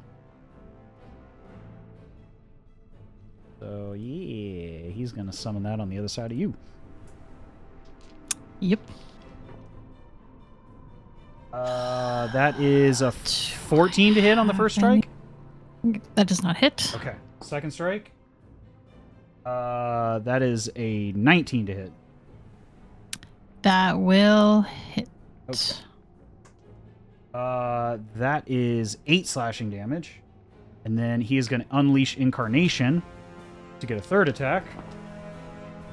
That one is a 22 to hit. Mm-hmm. And that is 10 points of slashing damage. Okay. And that's the end of them. Out of the darkness, you hear as 2 more Intellect Devourers come dashing in. That's everything they needed to get over here, but that is their turn. We are back to the top of the round. You feel this arcane cylinder in the center of the room thrumming intensely with power as it moves towards the rooftop of this cavern, and you're watching now as rubble is breaking off of the rooftop as this energy is trying its best to break through the rocky rooftops of this cavern above. This whole area is shaking violently now as walls are beginning to crack and crumble around this central focal point of energy in this cylinder. And you hear the Illithid creature call out, I will have it again. We will have our design once again. Your gods will know fear.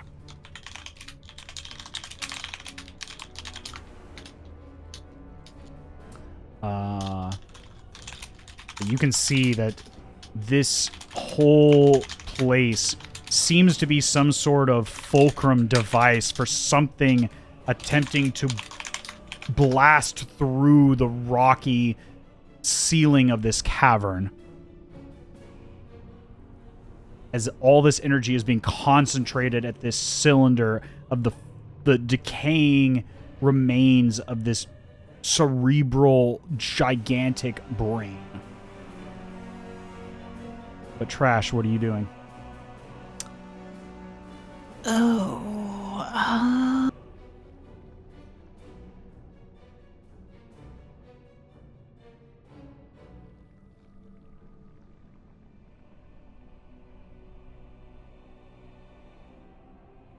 okay, I mean, how worried are we about the...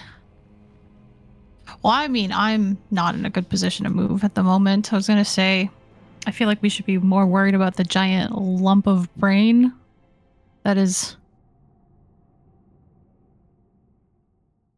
seemingly Something tells growing. me that lump of brain is gonna do what it's gonna do That's anyway. that it's slowly growing in power or something. Like, I don't know. Trash, give me an Arcana check as you Okay. watch this situation unfold.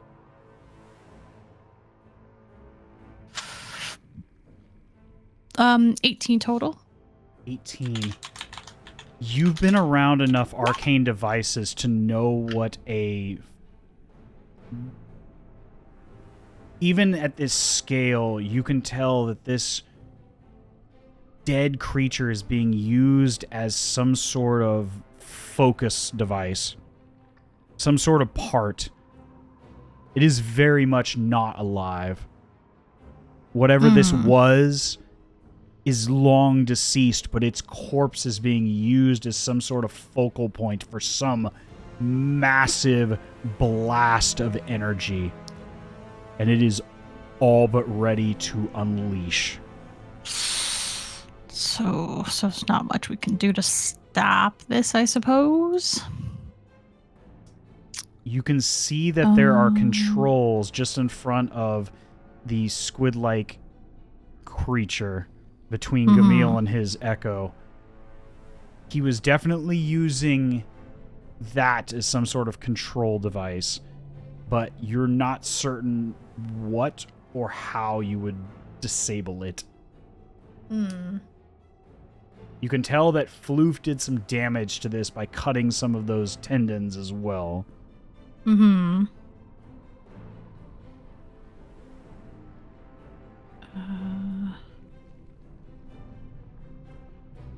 Okay.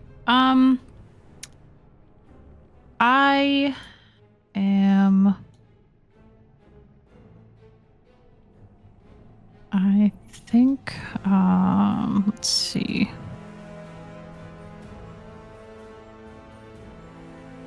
Okay, I think this might work. Because, so it says bonus action. I can cast Branding Smite on myself. And then, so it's just a hit with a weapon attack. Right. So since I will be using the pistol, it'll still get that bonus if I cast it, right? If you cast it, yes, but you still have to hit. Right, yeah. Makes sense. Okay, I just wanted to make sure because it's like a Yes. ranged weapon, would it still count versus melee? But I don't... Let me double check on Branding Smite. I don't know if it's a melee specific. Let me look. okay. Because it doesn't mention it, but I thought I would just double check. Right. I don't... If it's specifically melee, it'll say. But if it just says a weapon attack, then yes, then a ranged attack would work. Next time you hit a creature with a weapon attack before the spell ends, the weapon gleams with an attack deals an extra... No, it doesn't say it's melee, so you can use it with a ranged weapon as well. Okay. It just says when you hit with a weapon attack, so that means ranged or melee, is the way I interpret that. All right. I'll just I'll cast it on myself. That's a bonus action. Okay. Just to maybe hopefully give us some skin in the game, and then I will go after the soldier. The one directly in front of you? Yeah. So oh it's wait. It's going to be a disadvantage if you fire at that range. Yeah, that's what I was just thinking. But if I move, then I'll take attacks of opportunity. Yes. Potentially 2.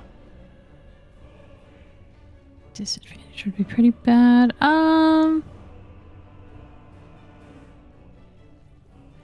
Okay, maybe I don't attack with, or I don't use Branding Smite for now, because I don't Okay. think I'll necessarily get the benefit from it.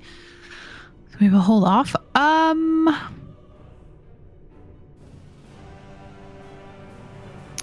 I'll try to... I think I'll just try to hit maybe like this commander in front of the controls that Gamil is dealing with. It. Or the it, yes, sorry. Yeah, the it. And yeah, I'll just try to hit him. Okay, so maybe I do cast it. I'm back on that train. Okay, Sorry. yeah, I mean, you can cast it because it wouldn't be at disadvantage to fire at him. Yeah, so I'll still cast the Branding Smite bonus action, and then I'll just try to strike with pistol.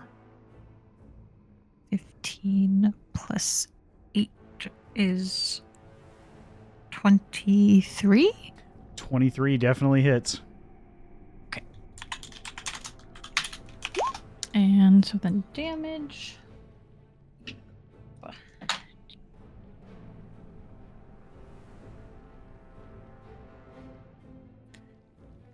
That was pretty bad, but it's plus 5. So 3 plus 5 is 8, and then I get 2d6.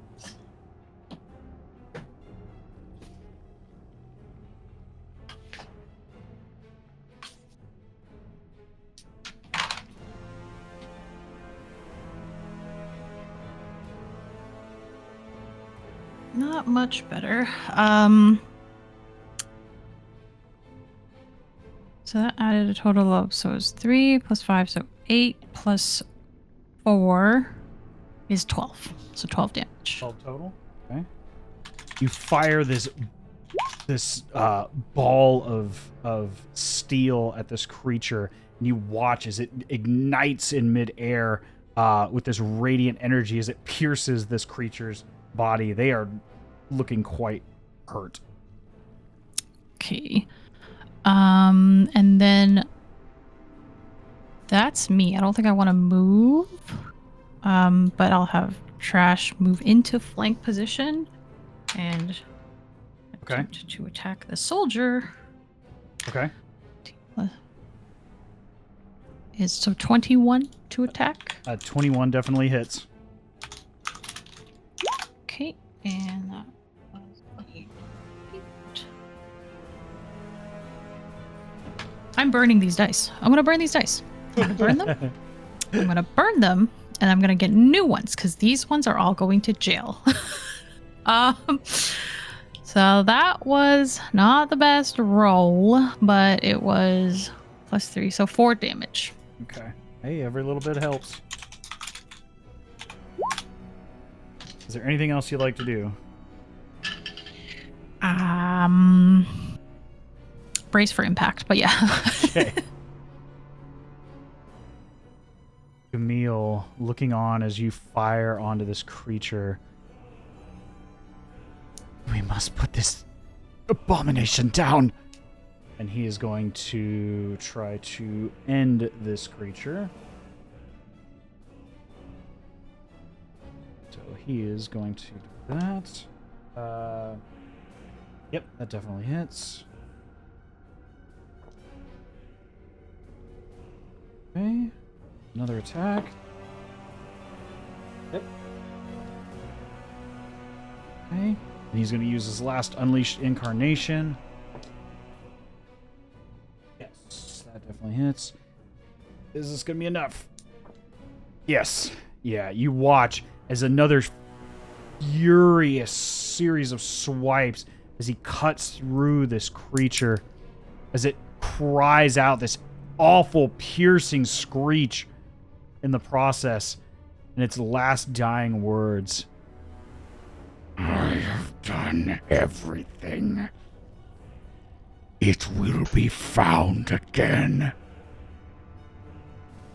Ilfarin will be found again. As it collapses in a heap on the ground.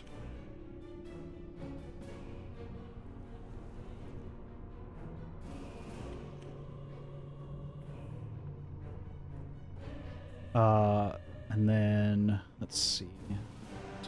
No, because he used Incarnation. Floof, we are on to you. Your companion, Dazes, and yourself got kicked back by this wave of energy, and you look as Dazes is not moving beside you.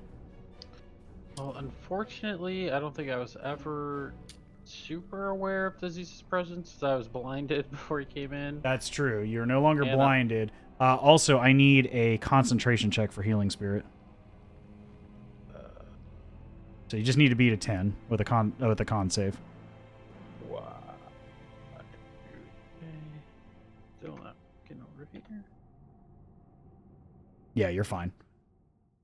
As you hold on to the concentration of the Healing Spirit, your unconscious companion, you can see now beside you, and you see this shadow spawn 4-armed creature that had visited you aboard the vessel that brought you to Callista is now bearing down on you both again, preparing to strike.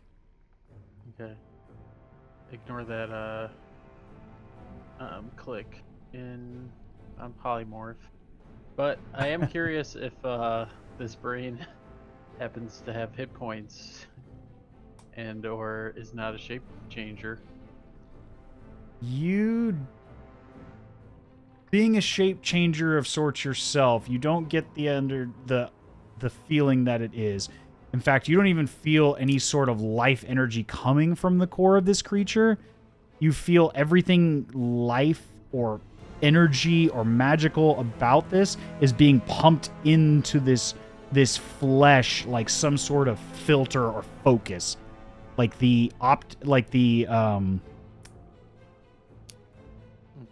some sort of crystalline focusing device, except it is like the dying flesh of this decrepit creature. Okay. And it was that was talking to us in our minds, right? Yes, yeah. Okay. I'm gonna express, or not express, but in my head, I'm gonna feel a bit of compassion for this brain that is clearly being used and manipulated, even though it's obviously a intellect devour or something of that sort, but it's obviously not alive itself. Poor thing. Anyway, as I think that, I cast Call Lightning on it. Okay. Oh shit! As I have a moment of compassion, I drop lightning bolts on it. Okay. I feel bad. I don't want to. So if you use Put it Call out of Lightning, his your misery for healing the spirit will disappear because they're 2 concentration check. Or Okay, that's fine. But okay. I will use that bonus action first to get a couple Okay. hit points, I guess. Hold on. Get rid of that. Okay. Oh yeah. Then go ahead and roll your hit points because you did start in that. Or you could. Well, I'm not gonna say anything. I'll let you do what you gotta do. Okay. Let's throw it down. Okay. Well, it can't really dodge, so go ahead and roll your damage. It's pretty much an auto crit because it's an object you're hitting, so it really is gonna hit it regardless. Okay. There's no saving throw because it's Oh my god. Is that the damage? 27? Yeah, it was actually a pretty crazy roll. Oh my shit! You drop this massive bolt of lightning down on this cylinder containing this decrepit, crumbling brain matter as it strikes the glass, and you see it arc through all the tendrils all the way up through the cylinder and through this massive brain as it begins to crumble and part. As this is happening, you suddenly feel a presence, Floof. Presence you and your companions had not felt in weeks now. The last time you felt this voice touch your mind was when you were deep in the deserts, searching for lost clients of the Railway Tavern. You see in your mind pitch black cylinder eyes behind a crow-like plague mask. You hear a deep voice call to you as this lightning strikes down upon this cylinder. Run. Run now. Get away from it now. It's going to fire. I will take your companion, but run. You watch as, you hear this in your mind. You don't see or anything until suddenly there's this flash of light as this sort of silhouette of a door opens up behind you as the person who cast it suddenly materializes behind you. Okay. As you see the form of Dr. Nightingale once more behind you. You hear the voice again. I will take him. Run!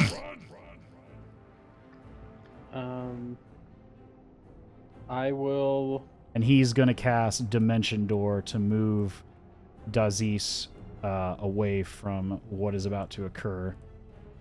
Oop. I've been dimensioned. Okay. But Floof, what do you door? do? He's already Dimension Doored your companion out of there. I see.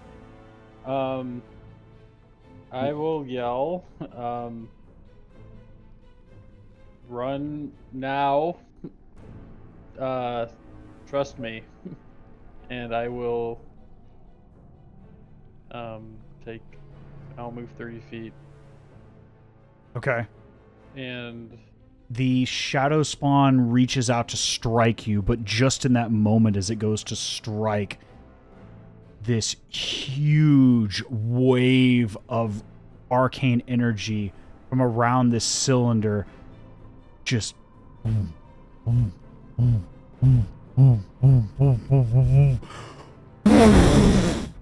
this pure column of arcane energy thrusts itself and blasts through the stone roof of this cavern, straight up like a drill through the rocky layers, hundreds of feet up. It blasts through straight up until piercing straight out into the night sky.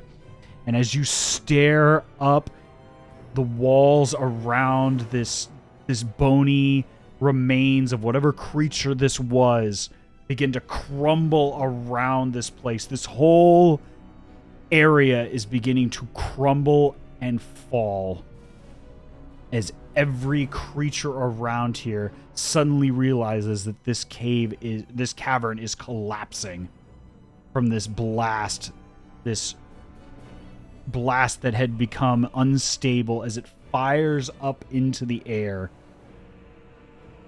At this point, we are going to go ahead and suspend the initiative order. As you watch everyone suddenly stop and either are flung back. You watch as this shadow spawn in close proximity to this blast of energy is just vaporized instantly. This intellect devourer is vaporized instantly by this blast. Camille runs. In fact, hold on, let me...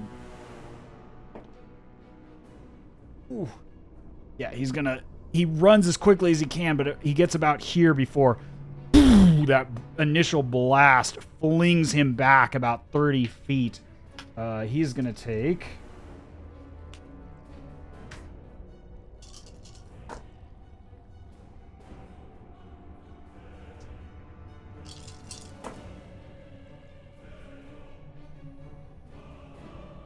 49 damage as he is flung away from this blast and nearly instantaneously knocked.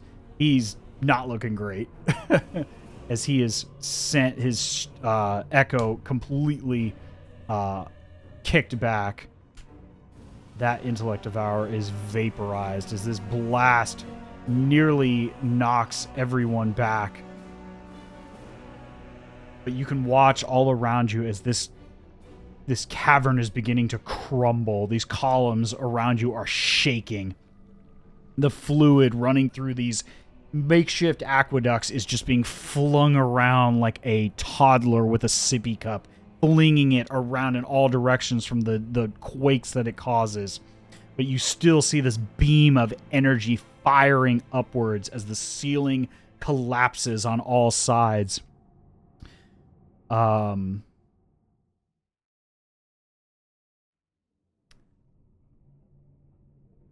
you hear that voice again call to you, Trash, and then to you, Floof.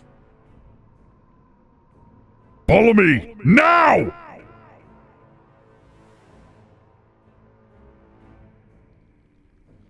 As you hear that same voice of Dr. Nightingale calling to you all.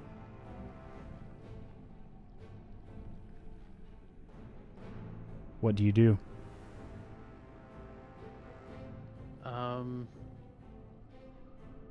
I'll start to head towards Nightingale. I will make a pause and look to Ada and say, you should come with us. Yeah, I was gonna say maybe the same. Give me a persuasion check, Floof. Oh. Can I say like I kind of assist him because I'm kind of like you're sure. You know, you're you clearly can go ahead not and, done with him. So. Yeah, you can roll individually, or you can give me, or one of you can roll with advantage. It's your choice. Oh, my vote is 0. Oh God. Oh Jesus. Yeah, you can roll with advantage, or one with the other, or you can roll Trash. It's your choice. So do you want me to roll, or you want to try to roll again? I'm not a persuasive guy. Okay. Not much better, but let's do 13.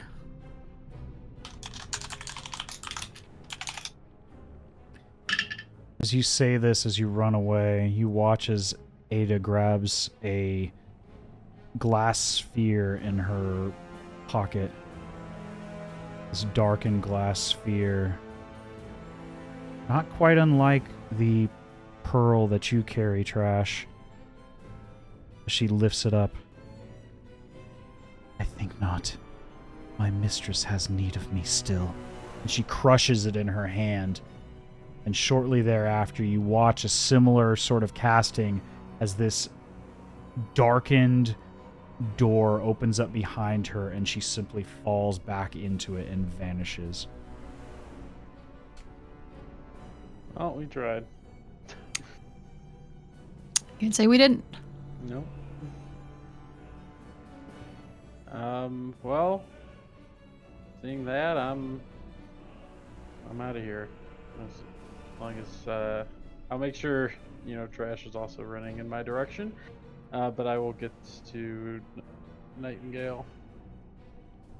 Come to me now! I can get us out of here, but I need you here now!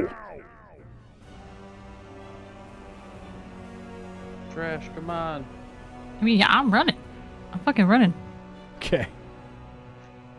As you're doing this remaining soldier doesn't know what to do, and then you watch as the ceiling around, closer to this focal point of this blast, this column of energy still firing directly upwards in the process. Was Gamil prone, or is he able to make it, or do I have to go try and get him? No, he's able to get back up. Okay. As he rushes over and surrounds you all. No, you watch as one of these columns directly beside this soldier suddenly begins to shake and wobble and completely collapses on top of these two. And you would assume they are probably not among the living any longer.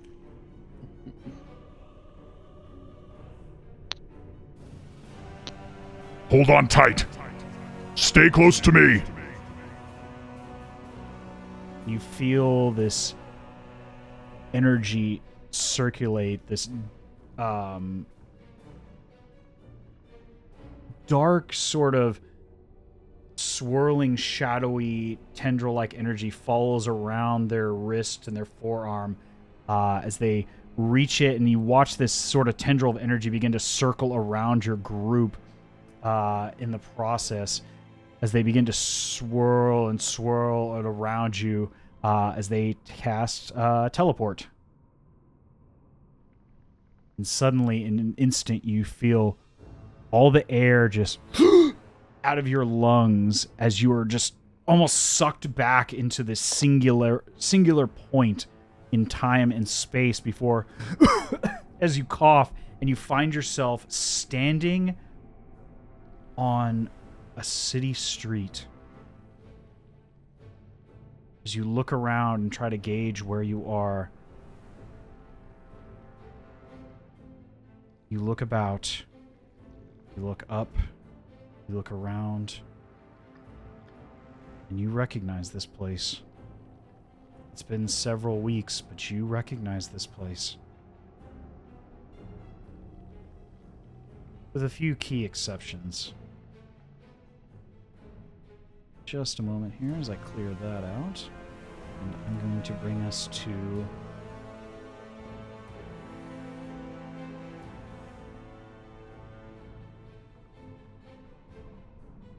where we are at current.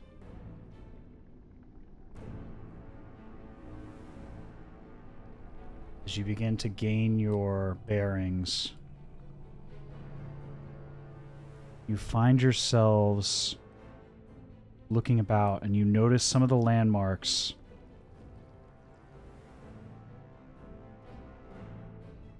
inadmissible to any other part of this continent. You're standing on the silver plateau of Callista. As you look up, that beam of energy that had blasted through the cavernous ceiling is now jetting up into the sky through a portion of the silver and the gold plateaus of the city of Callista. As the walls in those areas are crumbling, it is chaos around this column of light that seems to just jet up endlessly into the sky.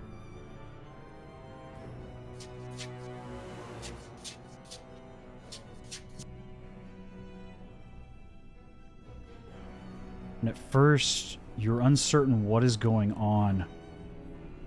What were they trying to do? What was happening? What is this column of energy? What is its purpose?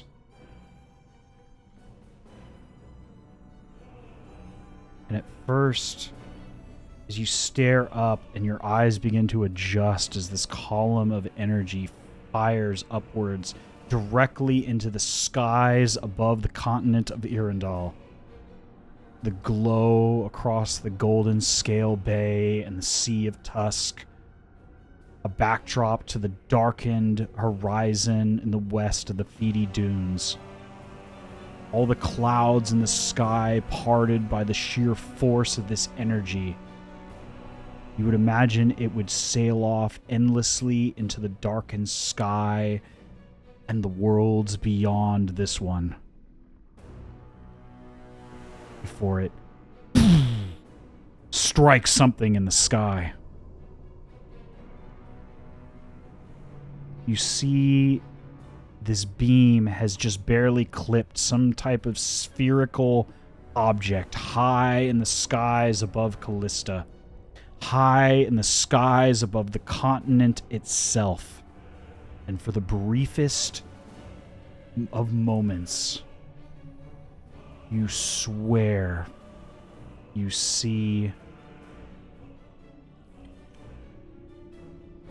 a giant floating structure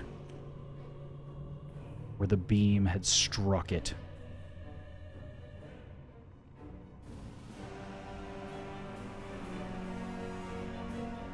You watch as this beam of light slowly begins to fade, as all the energy below begins to break below the surface before it finally sucks itself back below those cavernous floors into that chamber, and boom! I need everyone to make a dexterity saving throw. You can do so with advantage as you watch the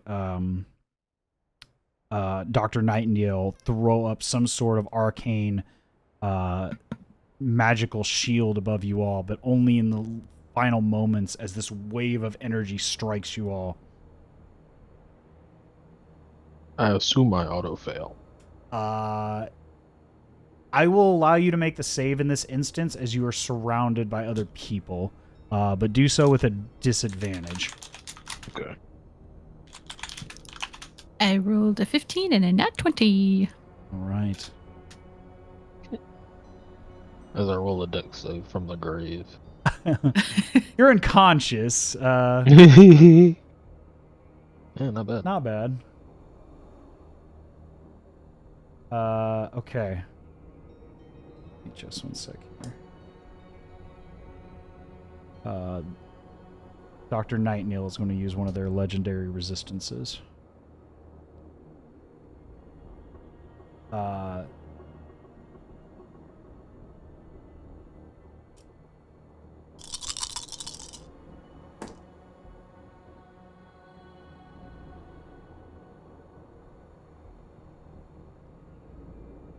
Dazes, you take 10.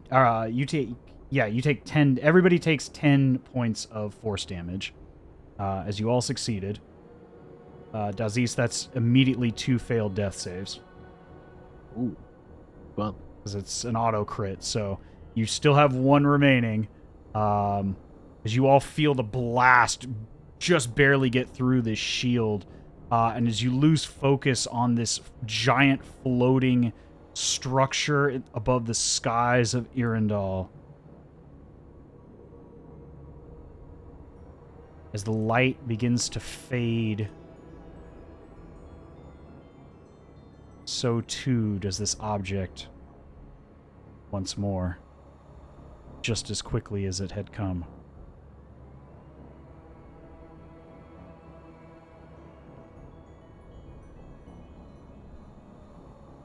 As you all crouch down below this shield in the company of this strange mage clad in this dark leather outfit, her face covered by a mask.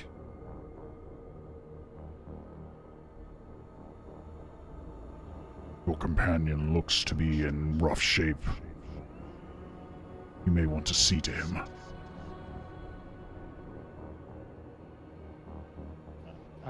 I'll pretty much immediately cast a healing spirit. Oops. Sometimes nothing works in D&D Beyond, and sometimes I click and it just does stuff. But yeah. I'm gonna revive / heal him. Okay. Aziz, you even after that blast of energy, you don't know where you are. All you see around you is chaos. As the very foundations of Callista, the heart of the city, crumbles into the caverns below its very foundations.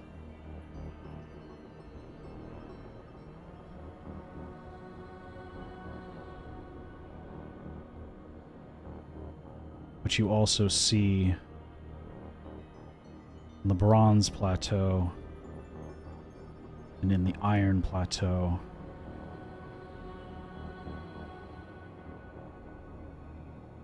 are fires beginning to form.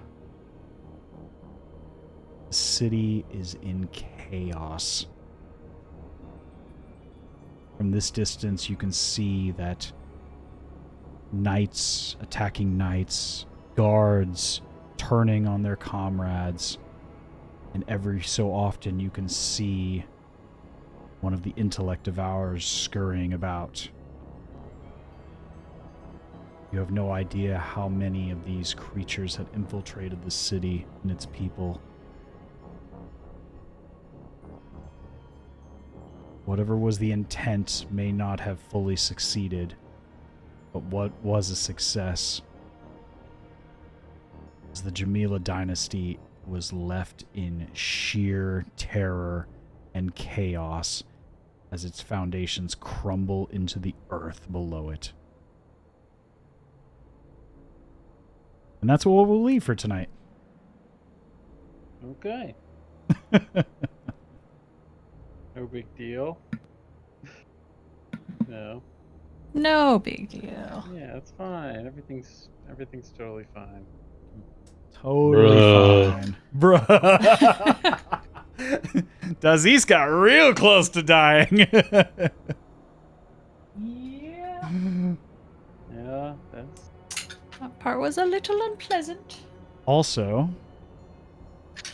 you all have reached level 8. Woo! So, Does leveling up give me full HP? Is that how that works? no, you're still at 5 hit points right now. God damn it. You're just level 8 with 5 hit points.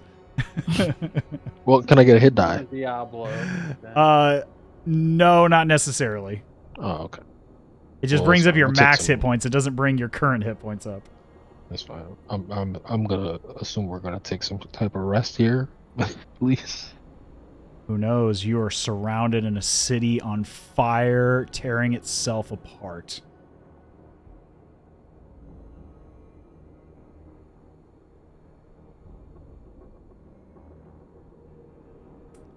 So, we will pick that up in a couple weeks.